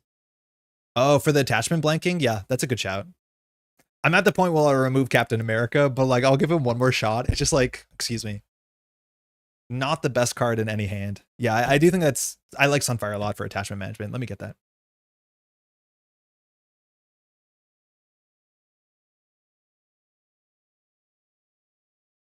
So Sunfire says after you play Sunfire from your hand, spend an energy resource, which I don't know what distribution of resources we have specifically. And then you can remove an attachment, which is really good. There's some like pretty bad attachments. I think there's a couple that need like 3 mental, if I'm not mistaken. In that slot, I think we'll just take out Fluid Motion. That's kind of been whatever. I do think there's less minions in this deck, so we would maybe appreciate spoiling for a fight, but that's a good swap. I assumed Cap was out. Nah. We got to stick with the pre-con vibe. Oh, I do need to correct myself. We did play on Expert, but we forgot to put these in the deck. So we were technically playing on Medium. So it could have been a bit harder. Those cards are not good. They're definitely make the deck harder, and they have good boost icons. So we didn't play full Expert. I will put them in for this because I forgot. But yeah, we did technically miss those. Hey, Liquid Snake, how's it going? It's my favorite streamer. Hello, Mr. Crash. How are you today? Playing my favorite boy. This is our first time playing Winter Soldier, and I understand why he's your favorite boy. It is pretty absurd. Very, very powerful. All right, we're Bucky. We're not steady yet. This is good. We'll set up the Sentinels really quickly. It's here. So we have Sentinel 2 and 3. I forget which part of this, because I always play campaign mode, which part are campaign setup and which isn't. So we're going to learn together. So Sentinel 2 comes in with steady and toughness. 18 health, so not bad.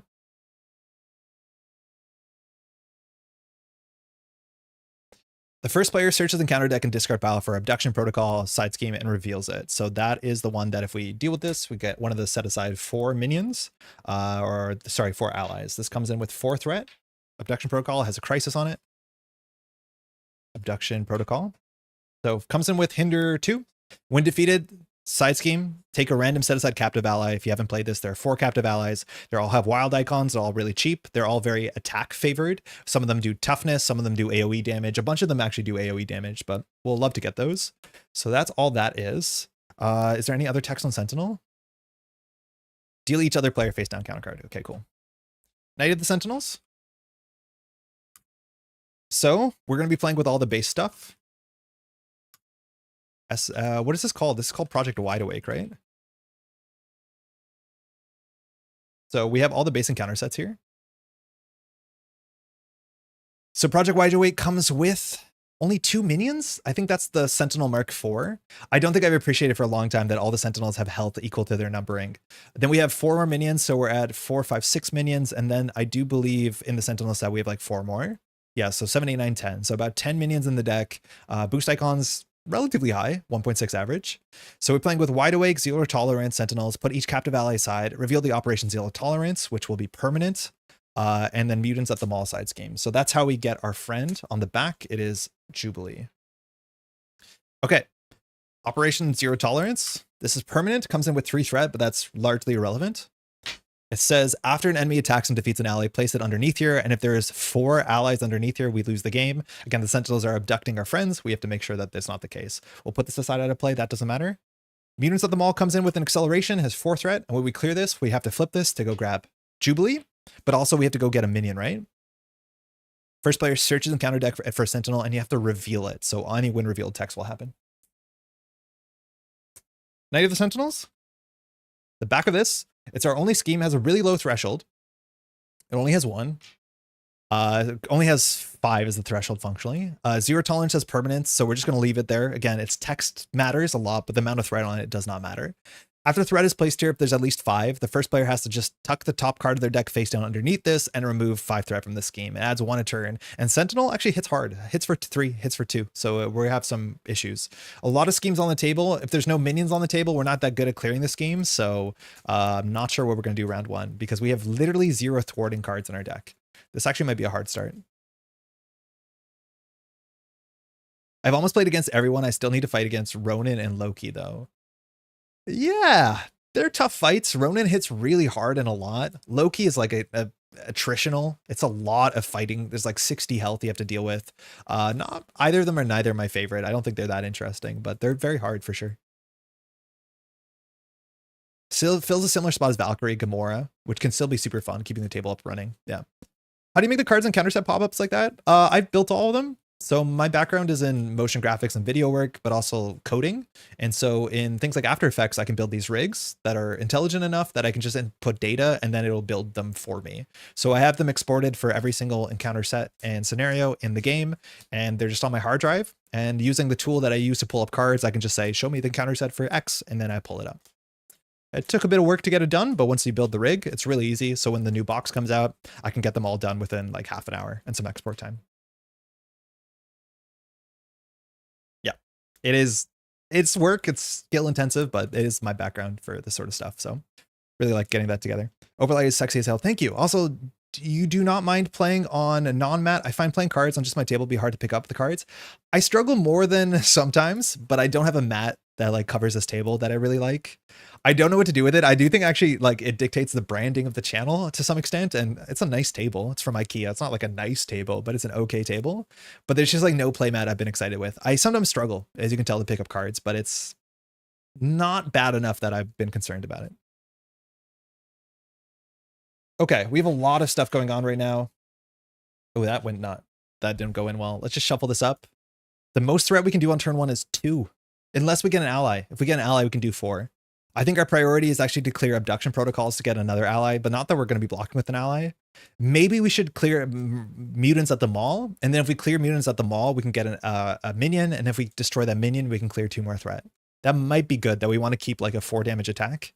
The thing with mutants at the mall is I don't remember what is like the threshold. Oops. On like, I don't know what is the health we're expecting on a minion to reveal from this, because we probably should keep an attack event that can at least deal with it. Push them sentinels. Yeah, that's our hope. Metal on metal combat. All right, let's give this a shot. Yeah, Sentinel hits hard. 3 attack is surprising for a side 2. That's pretty high for stage 2. Okay. Metal punch. That's a pretty big punch. Very expensive. Don't love to keep it. Firepower. Probably don't love to keep it either. Aggressive stance. We could keep this because if we get a minion and put into play, we can go get an attack from our deck. And that's not that bad. So this is probably in the maybe camp. Of course, we have to get our arm on turn 1. 1 by 1. That's probably what we want to keep. So assuming this does 3 damage, maybe that's not enough. But this is the cheapest thing we can play with our hand on turn 1 with our arm. Discharge. That's probably even a bit better. It's a bit more expensive, of course. But with this, we can probably pay 1 and our arm to do 4 damage. That'll be 5 damage. That should defeat just about any minion we grab from the deck. And then we have an arm block, which I don't want to keep in our hand. It's not a bad card. I would love to draw into this naturally, but I think at this point we have so much work to do that we probably can't keep all of this. I'm going to get rid of 1 by 1. I'm going to get rid of aggressive stance. Unless we need the resources, I think we can't hold into arm block. But if we keep this, we'll have 4 more cards, right? So 1 card becomes our arm. 1 card plus our arm plays discharge. But we really need to find an ally. I think because we need to find an ally so bad we don't hold on to this. Because if we don't hold on to an ally, excuse me, we can't clear mutants at the mall, and then this goes up pretty bad. We could hold on to the block card, because Sentinel is hitting pretty hard, but playing arm block into the Sentinel is not really good right now because it has toughness. And so we waste 4 damage into the toughness, and that just feels bad. So I don't think we'll keep it. And I think we'll just keep this. Cool. Let's see what we got. Man on the wall. Okay. Love to have that. Seems like it's always the wrong card to throw out. We have energy. That's good too. The discharge we can play a bit cheaper if we want to play 2 attack events. Sunfire. Not bad. Not the ally we want. It only thwarts for 1. That means we hit 3. So we can't clear any of the schemes on the table that have 4. Bambino we don't keep, and Spoiling for a Fight we probably don't play, so not great. I wonder if we do play Spoiling for a Fight, because technically this gives us a ready, so this gives us 4 thwart, and this also doesn't ready. This puts it into play. Wait, this is actually really good for us because we can thwart 2, Spoiling for a Fight, we can destroy the thing with Spoiling for a Fight, we can generate a Man on the Wall resource. Actually no, that's really good. That means we can clear this and probably clear the thing that comes from it. Appreciating that a lot. All right, so we'll throw out Bambino, and we'll go get our arm using Bucky's ability. So that just puts into play. This generates a wild and gives +1 attack for an attack event once per turn.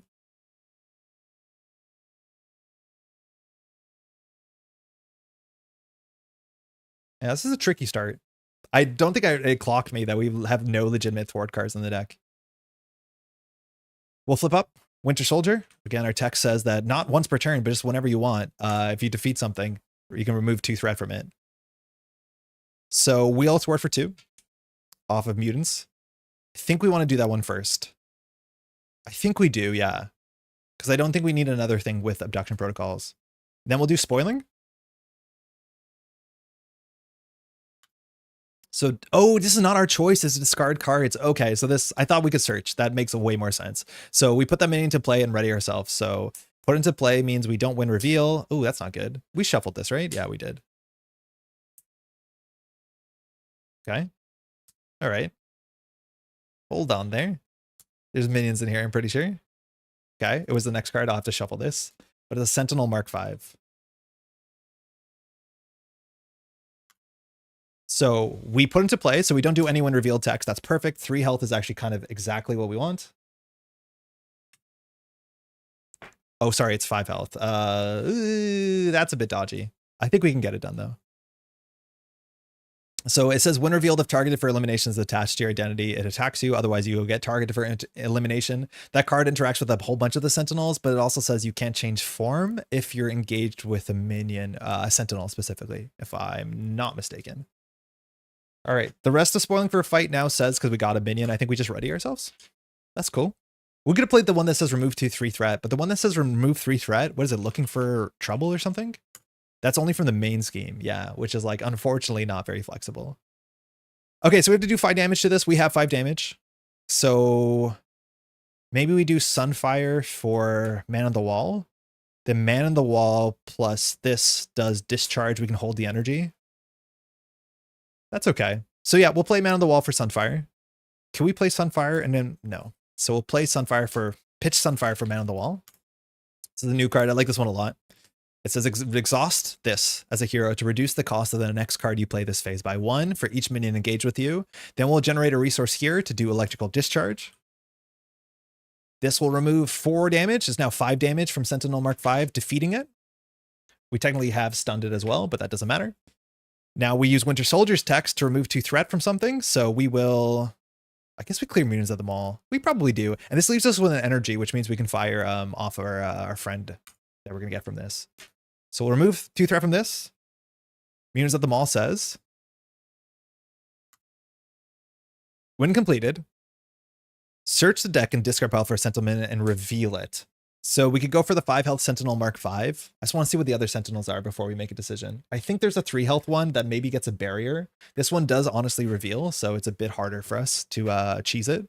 There's a Sentinel Mark 3 that has toughness and 3 attack. The most damage we can do is 4, but not through toughness. When revealed, search for an energy barrier, so it's going to get a bit worse. We can get a quick strike Mark 6, has 6 health again. The bigger the number, the more health they have, is linear. Sentinel Mark 2, when revealed, if Operation Zero Tolerance is in play, it gains Surge. So that actually will fire now. We just get another encounter card, but we can defeat that. We might have to go for that. Otherwise, it's 5 health. Or Guard Patrol, 4 health. That's perfect. Sentinel Mark 4. So this one just comes in with 4 health. Has Guard and Patrol. I don't know. Okay, our thing is a response. So the response will fire after the patrol is gone, if I'm not mistaken. Man on the Wall is so great, it's going to make aggression, minion, fishing amazing. If it didn't have the required soldier trait, it'd be an aggressive staple. Oh yeah, it does have the soldier trait. So like you can't play it in Rocket. I'm assuming it's not a soldier. There's like, what, 4 soldiers in the game is my guess? Who would they be? War Machine. A Cable, Winter Soldier, Captain. I don't know if there's any more off the top. Now we flip this in play and we get Jubilee. Oh, Captain Marvel's a soldier? That's kind of cool. So Jubilee has 3 health. Victory -1, just to like, not that really matters, and we're not playing campaign mode, so if Jubilee dies, I mean, that's okay, I guess. And doesn't count for an ally limit. We can exhaust Jubilee to deal 2 damage to an enemy, so we will, spending the energy from our hand, and that'll do 2 damage to Mark 5, and then we'll attack and defeat it, and it will take 2 threat off of this. So we managed to do 6 threat this turn, and we defeated 2 minions. Pretty good. It's not a thwart, so you're okay either way. Oh yeah, that's true. Yeah, Patrol only stops thwarting. Crisis prevents anything. Always have to take a while to figure that out. But yeah, that also does matter. Okay, drop to 5. We're going to be attacked pretty hard. Captain America's here. Definitely we'll see play. 1 by 1. Metal Punch. There's not as many minions in this deck. We have a rifle for piercing and range. That's useful. And we have a genius. So we could play Captain America if we really set our mind to it. This goes to 2. Sentinel is now attacking for 3 in a card. If we block, we only defend for 2, which is not amazing. If we're ready, we can clear abduction protocols. So I think we just take this to our face. Yeah, we're hoping that we draw into a minion as we usually are. Okay, that's no boost, but Sentinel Mark 6 says if target elimination is attached to an identity, deal this card as a face down encounter card. So we would have got Quick Struck. So that's just 3 damage. Counter card. Ooh, that's not good. Sinister Strike. So this is the assault equivalent in this set in standard 3. We still haven't seen our nemesis yet, but place 1 pursuit counter, the villain attacks you. So the most this can be is 6 damage, so we will probably still take it, because otherwise we actually can block. Blocking is not good. Blocking is like technically, you know, recovering for 2, because that's all our defense stat is. With this hand, we probably play Captain America, who has toughness, actually. That's not bad. So we could do 1, 2, no man on the wall. 1 by 1, we can take the toughness off. We can also play the rifle, which gives us piercing and +2 attack. It might be good to get a weapon on the table because we have so many fire powers in the deck, but I think if we play the weapon, there's not much else we're playing on the turn, because that's 3, and then we can't play either of these. So maybe we just block with Captain America, get the minion to play. We can always jump down. Like, we can tactically jump down, because if this gets up to 5, it clears itself, and like, who cares? So I think we just take this attack again, and then we'll probably recover next round. 1, 2, 3. Star. God, man, that's not good. We keep drawing it as the minions, but as boost cards, unfortunately. You were stunned. That's not good. If you're already stunned, take 2 damage. So stunned is really bad. We do have 1 steady card, but we take 3 more damage. Back to us. Okay. So we will thwart for 2. We clear abduction protocols. I think just gives us only a benefit. I don't think we have to get a minion here. I'm so used to playing this with Magneto, which really does help. The player who defeated this scheme takes a random captive and puts into play. This goes into victory display. Does anyone have a favorite ally? A favorite captive? There's 4. We're just going to shuffle them and roll the die. I guess we don't need a shuffle for rolling the die. So this will be 1, this will be 4. 5. Yo, CD, how's it going? 3-3. Yo, the other day you joined a JNet match like 100 times in a row. Do you know what happened? We got Richter. This is Project Widerweight Richter. Doesn't count for our ally limit. Comes in with 3 health and says when Victor attacks, deal 1 damage to the villain and each minion engage with you. So it's pseudo piercing, which actually we do value on this board state. Richter's pretty good. Wild Icon is nice. 2 cost. I think they're all 2 cost, so that's great too. Then we'll just continue to set up. We'll do 1, 2, 3, 4 for the captain, who's finally here. We agreed and we believed in the captain. Toughness, so that's good because Sentinel hits hard. We probably won't activate, so we don't lose toughness on a minion. Toughness on minions is always like really awkward for me. How's your partner's birthday? It's tonight. So she got some nice gifts this morning, but we're like getting the cake and doing everything tonight, but really looking forward to it. That's good. After Captain America enters play, ready a shield character. We are shield traded. So either we can thwart 2 or we can recover. 1 card in our hand has an energy resource, but I think we'll hold on to the rifle because there's a fair bit of toughness in this scenario. So I think we'll just recover. We're going to just let this advance, I think, because this will go to 3, 4, 5. If we thwart 2, this go to 1, 2, 3, and then we need a small boost. If it's a small boost, this is where Falcon is really cool. This won't advance, but the boost has to be like sub 2, which is not very likely. I think a lot of boosts we've seen have been kind of all over the place, so it's hard to tell. So either we recover or we thwart 2. I think if this hits 5, it clears itself, so we're happy. So we'll just jump down. We'll recover for 3. Up to 8. We can full recover next round. We'll attack with Richter. Richter says, after Richter attacks, deal 1 damage. So 1 takes a toughness and 1 goes across.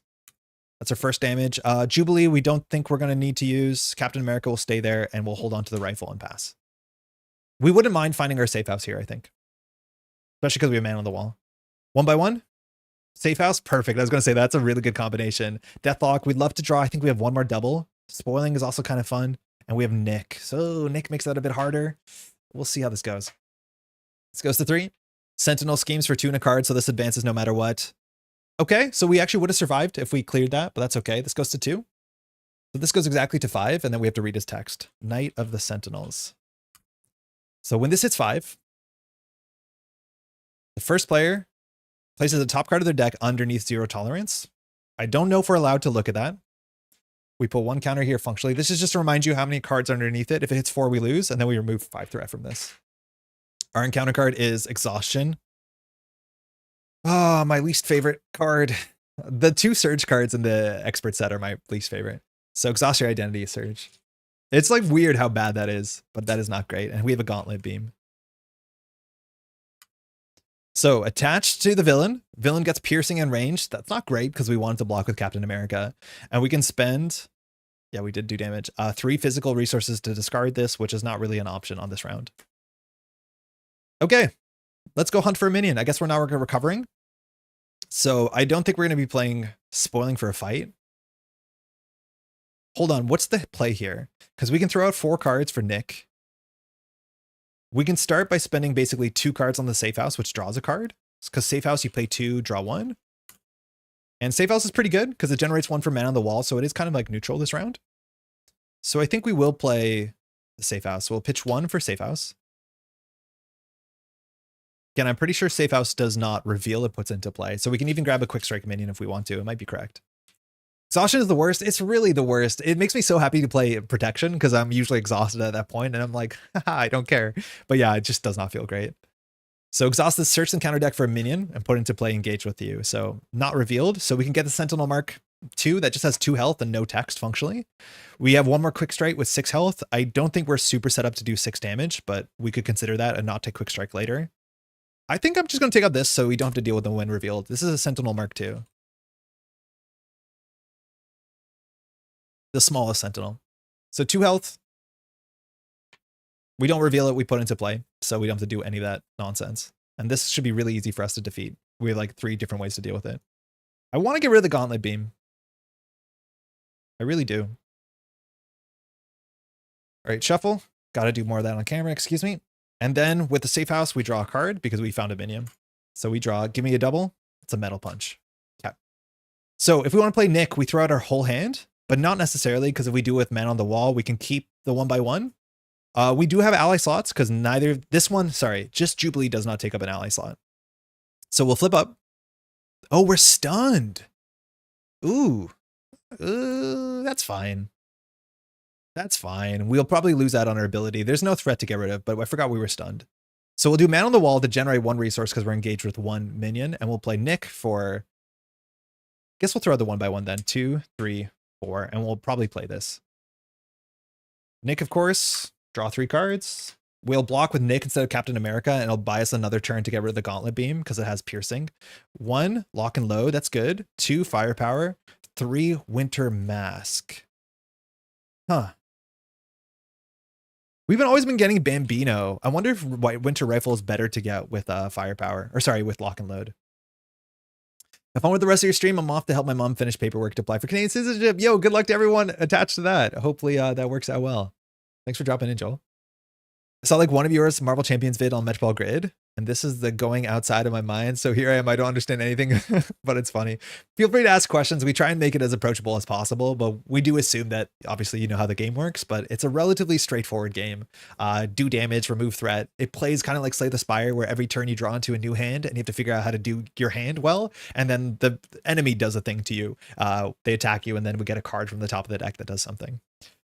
Very cool. Apparently laws changed, so it'll be an interesting time. Oh yeah, that's probably true. Hoping for the best, huh? Okay, what do we do here? We could play the rifle. We probably want to play the mask. I think the mask will fire a couple more times. Winter Mask says after you attack and defeat. So there's no way to fire it this turn. So we actually probably should just play the mask and play lock and load and have that set up. Because lock and load has 2 threat. When we clear it, we can go get a weapon. So we can get the Bambino, or we can go get a Winter Rifle. And then the mask says when we defeat again, we can go ahead and grab a thing. Just want to check Cybernetic Arm is only for an attack event, right? Yeah, okay. So Nick will... Actually, that wastes a bit of value. So Richter... Oh, we could have cleared this with Nick. I don't think it's that important. We want to do it for free with our ability. So Richter's going to attack. Do Sentinel. That'll do 1. And then after Richter attacks, deal 1 damage to the villain and each minion. So that'll do 1 to the villain, 1 here. What does your ID do? Really powerful. It says when we defeat something, take 2 threat off. So these orange things attached to schemes or threat, that number goes up is bad. So we're incentivized to like attack and just like clear things on the way. Don't think we have to use Jubilee. Nick will attack for 2. Captain America will hold. Ideally, we get rid of that next turn, and then we'll pass. We have 1 more arm block, but with Nick Fury, there's no shot we're doing it. This just gives the attack ranged and piercing, no overkill, so we can block with minions, no problem. Discharge. This does a stun as much as Sentinel has steady. We have a Black Widow. We haven't found a preparation yet, but that will be worth something. Silent Infiltration, so we can throw out that preparation and bring it back if we have Winter Widow, Soldier, Spy. There's a strength. We need 3 physicals to get rid of this attachment, so that's actually might be the play, just to get rid of these 3. And then we have Martial Prowess, which is a resource generator. Let's see if we can get a minion. Oops, I hit that one too many times. This goes to 1. Sorry about that. Sentinel's attacking for 4. We'll block with Nick. Boost card. 5/6. Nick Fury takes 6 damage and is defeated. We're not going to deck out this round. I think it's next round. We got a minion. Yes. Sentinel Mark 4. Sorry, 5. Comes in with 5 health, of course. And it says, when revealed, if targeted for elimination is attached to your identity, it attacks you. Otherwise, we have to search for it. Either here we can search the deck or the discard pile. I'm not sure how many targeted for elimination there are. I think I'd rather draw it from the discard pile if I can, because it's not the worst encounter card, but I think we have to go for the deck. Blocking with your allies is a lost con, but 1 won't matter. Oh, yeah, you're right. We messed up. I'm not going to roll that back. But yeah, I totally forgot. I'm on autopilot a bit. That Operation Zero Tolerance is here. So after an enemy attacks and defeats. So we're at 2 of 4. Thanks for calling that out. That's actually really important. So let's go get our marked for elimination. Targeted for elimination. Yeah, there's no way to get these cards out under. So once they're underneath there, the 4th card, we lose the game. So we have to be very careful. There's also a couple encounter cards that just say like exhaust yourself in alter ego or add a card underneath. And that's really, really bad. So yeah, we definitely shouldn't have planned to block with Nick, but we'll be okay. We can still block. They just can't be defeated, right?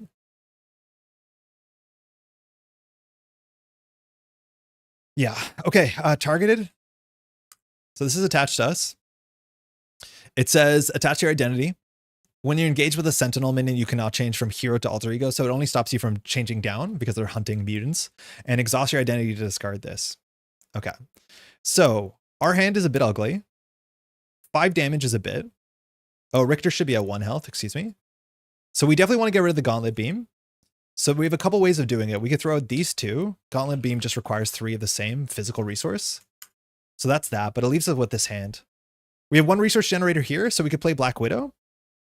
Black Widow's like allies are not that good in this scenario because again, we don't want to be blocking with them. So maybe we just play Silent Infiltration.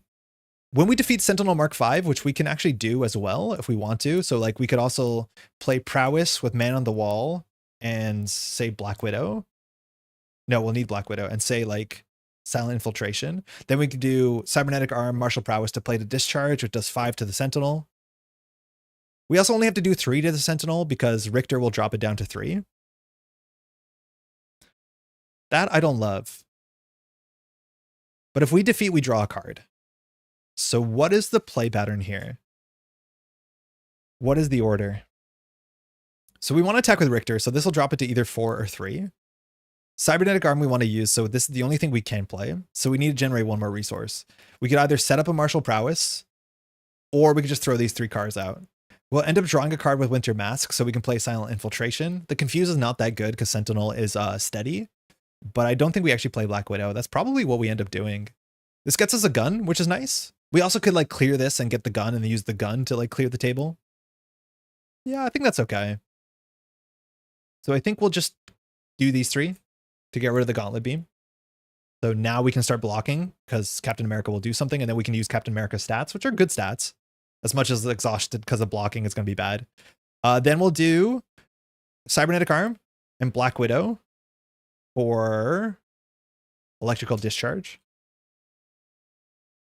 So this does 5 damage to Sentinel, defeating the Sentinel.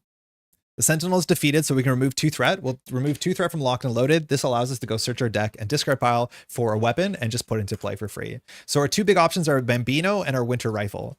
We've been mostly grabbing the Bambino because I like the Bambino a lot. So for this game, we'll try and grab the Winter Rifle to see what this does. I think it's actually very comparable. The difference is it has piercing, but it doesn't have overkill, but it also is infinite. It just has to exhaust, which is not different than Bambino, but the Bambino only has 3 shots.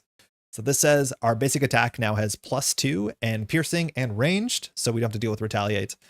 We also defeated something, so Winter's Mask triggers. Oh, we could have used Man on the Wall. Let's Man on the Wall and keep the Prowess. No, we have to throw out a physical. Let's keep Black Widow. We'll use this while we engage with a minion. So we have 2 cards in our hand. So Winter's Mask will draw. We have a Shield Sidearm. Mind you, we did draw a card because we defeated something. Okay, we're going to be decking out not this turn, but the next one. So Richter, we want to get back into the bin. Fortunately, we lost 2 more of the abduction side schemes. I think we grab one when we advance. I think we'll just use Richter to do... I'll keep Richter, because we probably will do more damage in the future. So here we can play Sidearm and pass, or we can play Silent Infiltration and pass. I don't think we mind targeted for elimination. It makes some of the minions a bit worse, but I don't think we're going to flip down here, because it should have been at 1. If it was at 1, we could flip down at 2. I don't think we do. So we'll pitch 2 for Silent. So after we defeat something, we can ready our hero and confuse and watch out for steady. And then I think we're going to attack 1, 2, 3, 4. Oh, this only gives us +2 attack. I thought it was 3 attack. So it's a bit different than Bambino, but that's 4 attack. We could activate with Jubilee. I don't think we need to. We'll just pass. This is putting up a lot more fight than Goblin, which is kind of interesting. Drawing up, we have an arm block. We could just play that. Firepower, we have 1 weapon so far. Hall of Heroes is fine. Oh, we're stunned. Yeah, huge, huge, huge, huge. Thank you, thank you, thank you, thank you. I was just going to notice that too, because we drew the anti-stun card. So the villain heals 4. Villain restore 4. Good catch. 1, 2, 3, 4, 5. Shield sidearm. Okay, so we can set up a lot of firepower damage if we want to. This goes to 2. Sentinel is attacking for 3 in a card. We could arm block.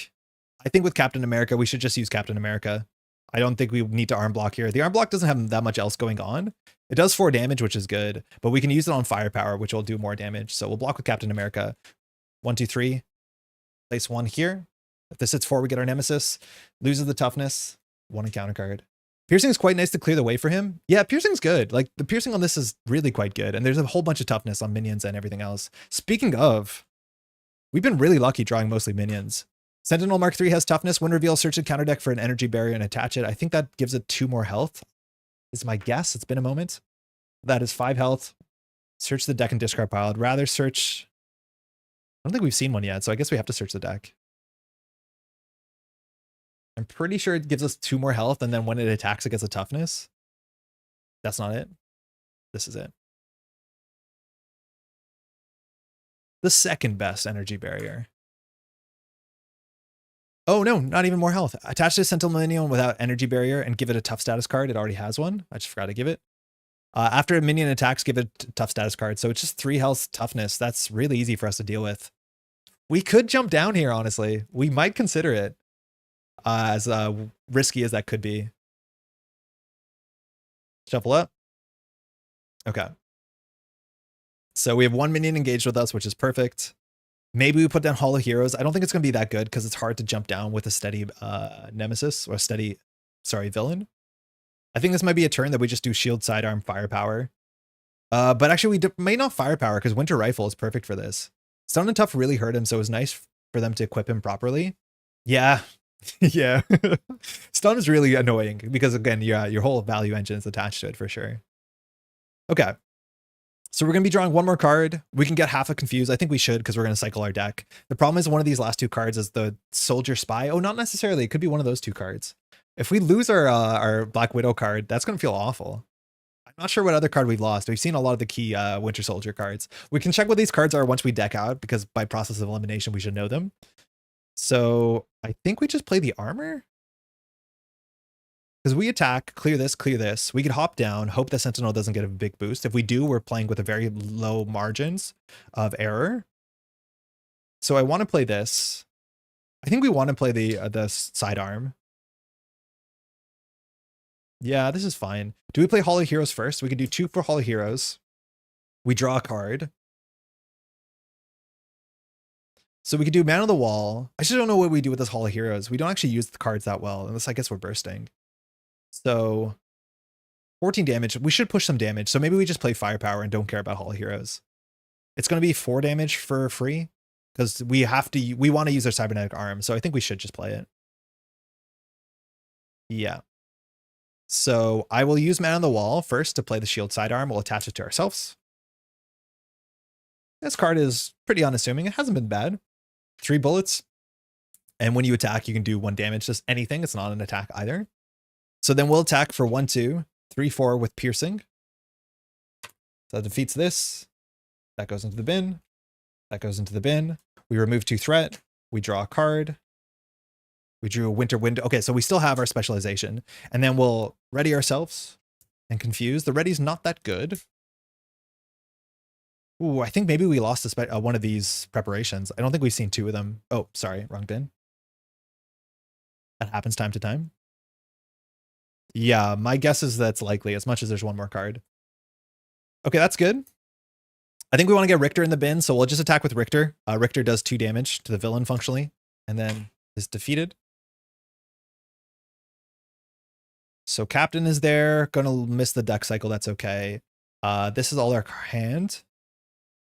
So I think we can do some firepower damage. We'll use Cybernetic Arm to play firepower, exhausting one of our weapons. So we'll exhaust the shield side arm, and that'll do 4 damage because we juice the damage. So the villain's now at 8. We are ready. We can recover for 3. We can also just attack for 2. We're going to play armor, and then I think we're just going to... actually, no, we're going to get rid of targeted before we jump down. Steady villain? Yeah, for sure. But I think we're just going to risk it and just hope. Actually, we don't really need to jump down. I think getting rid of target for elimination is probably not that bad. So let's not jump down. Yeah, we won't jump down. And I'll hold the arm block. So we'll pitch 1, 2 for winter armor. Plus 3 hit points. And we get steady.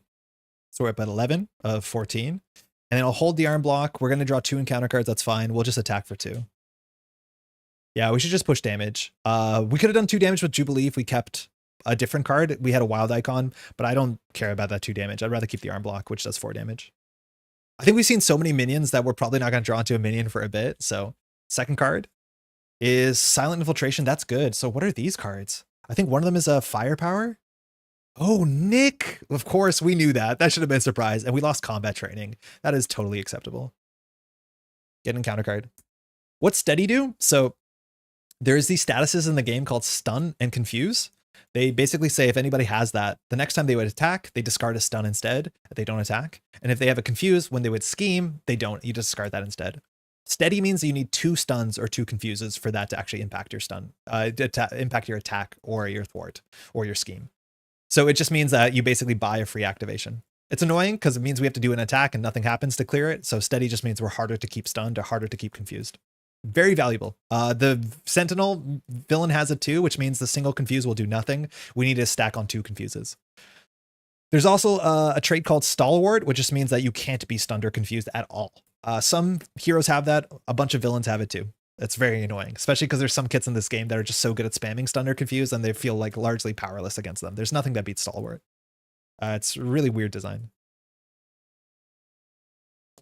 Okay, so we have Silent Infiltration and Arm Block. We're drawing 1 by 1 if we get some minions. Another Infiltration, a bit ugly, and we have a Martial Prowess. We can set that up, but our resources have been okay so far. Okay, this is waiting for us. This goes to 1. Sentinel's going to be attacking for 3 and a card. We'll use the arm to play Arm Block. So we'll do 4 damage, dropping the Sentinel in striking distance, which is relevant because it is a thing we can defeat. And then we reveal 1, 2, 3, boost icon, put Sentinel into play engage with you. We're still finding these guys. Okay, Sentinel Mark IV will now activate. Sentinel Mark IV. This thing has guard and patrol, so you cannot thwart and we cannot attack Sentinel. So we're just going to take 2 damage off this. We're not going to block. 2 encounter cards. Our 1 by 1 should line up relatively well. First card, Evil Alliance. Oh, so we're going to find our nemesis for the first time. So each nemesis activates, otherwise place 3 pursuit counters. As soon as it says 4, we clear it and we go find out what our nemesis does. I believe it is Crossbones. This Crossbones has Quick Strike, which is going to be annoying. We could block with Captain America, but this is Crossbones. Oh, there's a lot of Crossbones cards. 5 health.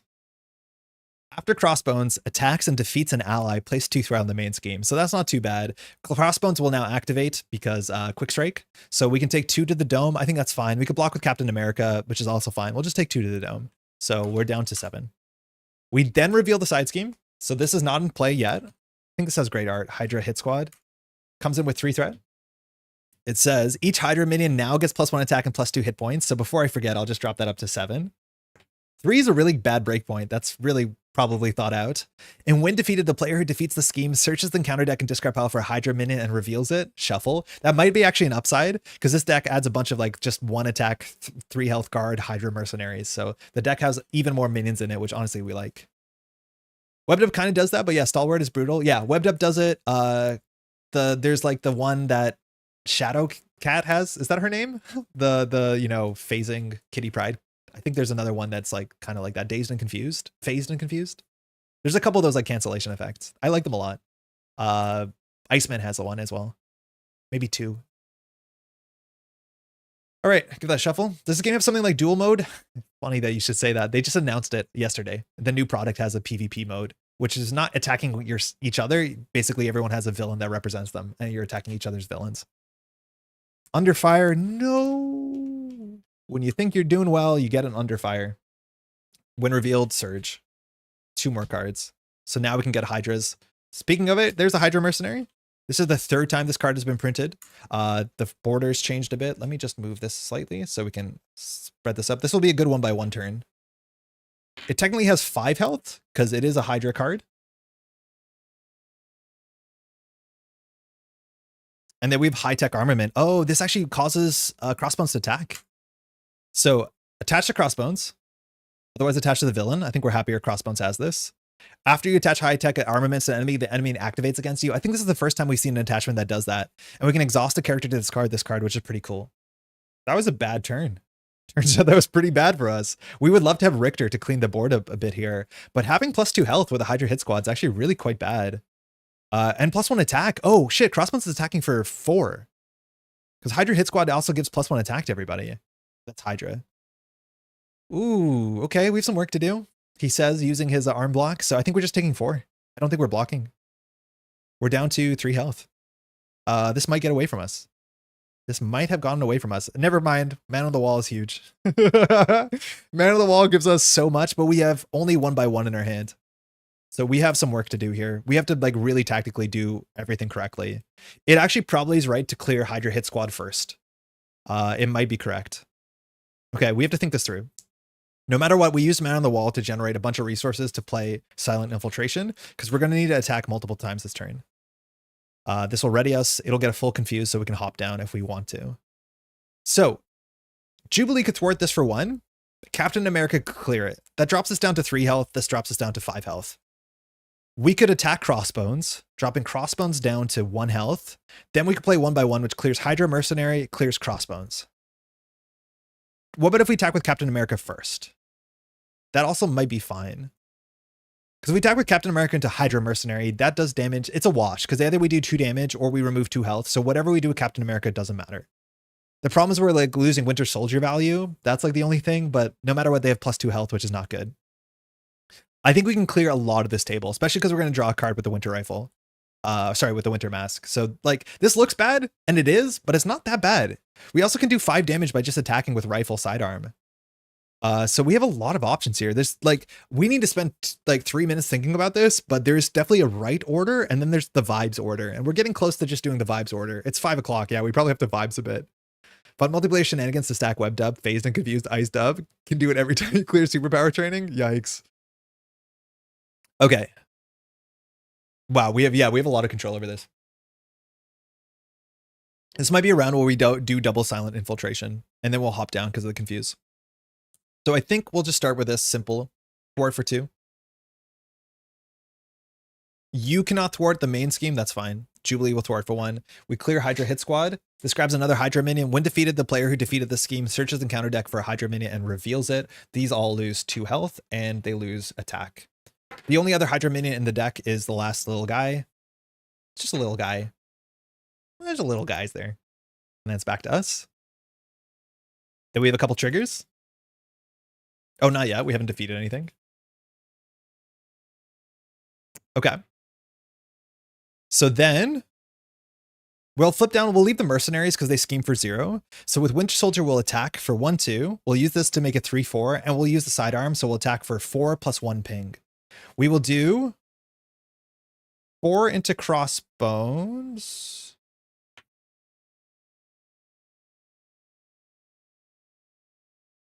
And 1 ping into this, I think. Yeah. Then we'll Cybernetic Arm. Oh, Cybernetic Arm's exhausted. That's fine. So we'll do Martial Prowess into 1x1. I think we're short 1 resource to do this perfectly. So, oh, this does 2 damage. Oh, because we used the Cybernetic Arm. Okay, hold on. We have to think a bit better. So if that's the case, oh shit, actually that's a big breakpoint difference. So I think we just defeat Crossbones. We do 5 to Crossbones. Yeah, we do 4 and then 1. So rifle plus sidearm. So that does a couple things. It draws with Winter's Mask. So we draw into an arm block. That's fine. We discard this to ready ourselves and confuse the Sentinel. So now proper confuse into steady. And it's back to us. We only want to get rid of the Sentinel Mark 4, ideally, because we want to consider flipping down. The issue is we only attack for 4. Oh, we attack for 4. That's fine. So then I'll play... We can't get another card in our hand. That would be pretty good. So this won't be perfect. So we'll do Martial Prowess for 1/1. No, we'll attack for 2. Oh, we clear this because we defeated things. And then we'll play 1/1. So this does 2 damage. If it defeats, do 2 more damage. So this goes like this. Okay. That's us. We're not ready. We could flip down. Okay, hold on. This is not good. So instead of doing what we did, I think instead we're going to pitch these 2 cards for Martial Prowess. And then we'll exhaust Martial Prowess to generate a physical resource. That will play 1/1. That just uses our hand a bit better, and we'll flip down. We'll pass. We would really like to draw into Richter, who can do some AoE, but we should be able to clean the board relatively easily here. So we draw into Firepower. That's great. Hall of Heroes, that's actually really good. Deathlock is fine. Spoiling, we don't need to play. Strength, fine. And we have a shield sidearm. So slightly ugly, not the worst, but not exactly what we wanted there. This goes to 1.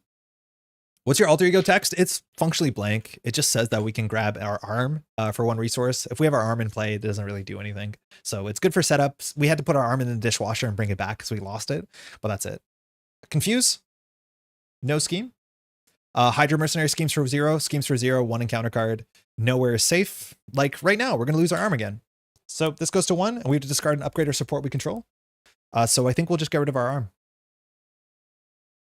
Funny enough, we can get rid of winter armor and then just collapse on the floor and be defeated. If we take our armor off, we literally die.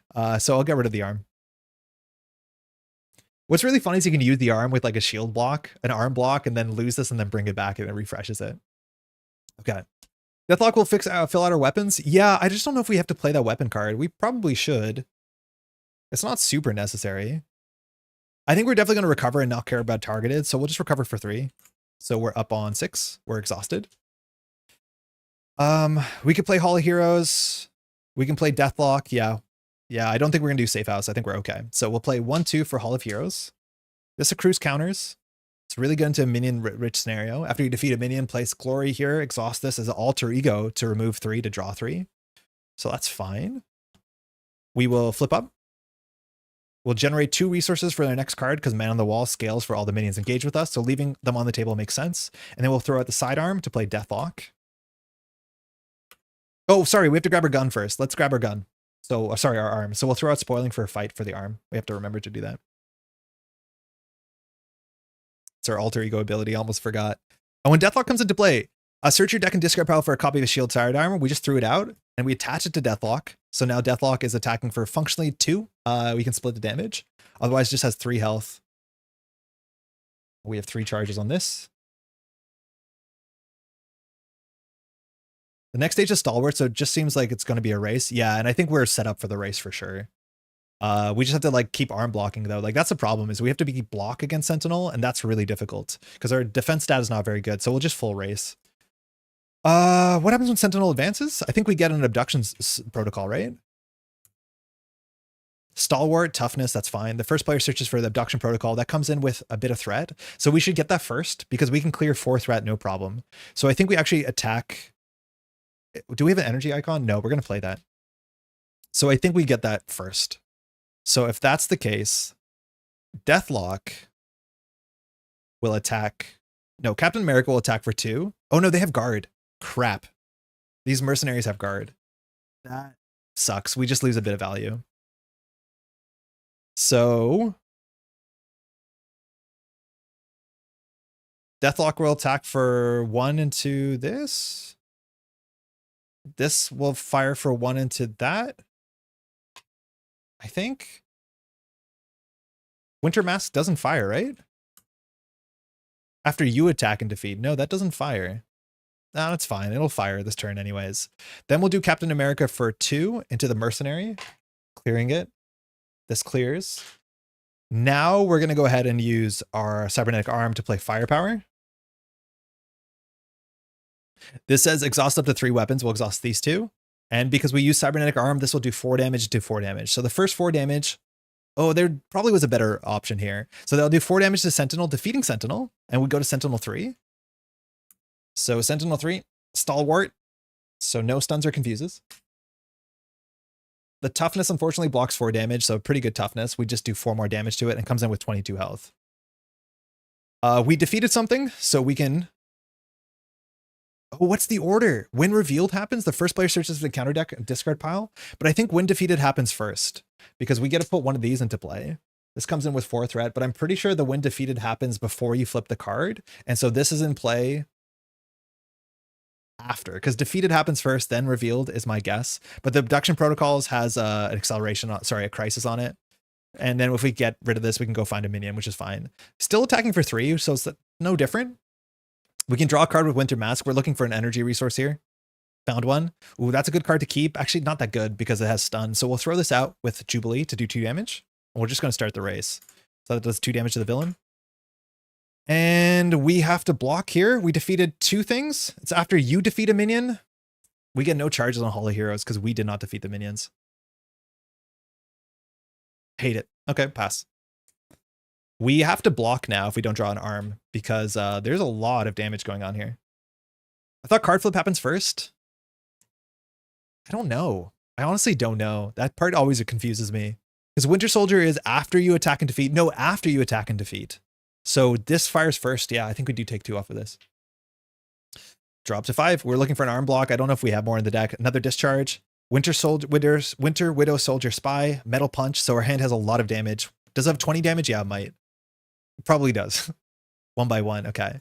The issue though is if we don't block, we can just die. This goes to 1. We could always block with an ally and just say it goes underneath Operation Zero Tolerance. But if this is a 3 boost, we do just die here if we don't block ourselves. Why do we want to block ourselves? It gives us an extra 5 damage. So I think we just have to block with an ally and say that's fine. Oh, Deathlock's on 2. So I'm going to block with Captain America and just say you'll go to Operation Zero Tolerance. So 3, 4, we wouldn't have died. But Captain America is swept away and is captured. If this hits 4, we lose. 3 more than the number of players. Our single encounter card is Master Plan. That is kind of fine. Master Plan just puts 4 threat on all the side schemes. So this goes up to 7, which doesn't matter. But this going up to 6 slightly sucks. And it's back to us. I think we have enough damage to defeat this. I just need to do the math. Unfortunately, we have no man on the wall. So, oh, we had Martial Prowess. I need to put these together because I forgot we had that resource generator. I don't know if we didn't use it last round. We might have missed a resource there. So these 2 generate 1, 2. That does 7 damage. It does 8 damage. So we're on 12. We attack for 13, 14, 15, 16, 17, 18, 19, 20, 21. Yeah, that's lethal. So we're going to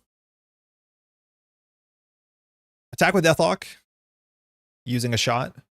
Doing 2 damage to the villain. Cool. We'll use the arm to generate a wild, increasing the damage. We'll use that to generate 1. And then we'll do 1, 3 for Metal Punch. This does 8 damage to the villain. Gains overkill. That doesn't matter. We're on 10. We will attack, which does 1, 2. We'll make it do 3, 4, 5. Villain's down to 5 damage. And then... Wait, are we short? Are we short? Are we short? Did I do the math wrong? Are we short? We have 2 more damage here. We're 1 short from playing Metal Punch. 4. Hold on. We need to keep the electrical discharge, not the Metal Punch. I solved it. No, yeah. Yeah, we solved it. Then we'll just do 1, 2. For discharge. That does 4 damage, so we're down to 1. And then Jubilee just attacks for 1. Perfect. Getting close, but perfect. We do have to race there. Again, 1 turn to do 20 damage. Apparently we can do it. We drew a lot of attack. If we drew a double there, that'd be a bit easier. I think if we had a double, we had like 5 more damage on that turn. Yeah, that's all we needed. Because we were able, I think with the double to fire. Mind you, we can drop this down. Or actually drop this down. we would be able to do both. We would be able to play, I think, another 7 damage and then probably fire Jubilee, I'm pretty sure. But that was a lot of damage. This Hall of Heroes, I'm not sure I'm a fan of, but I think jumping down every once in a while with the Confuse makes sense. Less so against Stalwart, definitely a bit less so against Steady. That is Winter Soldier. Yeah, seems really, really good.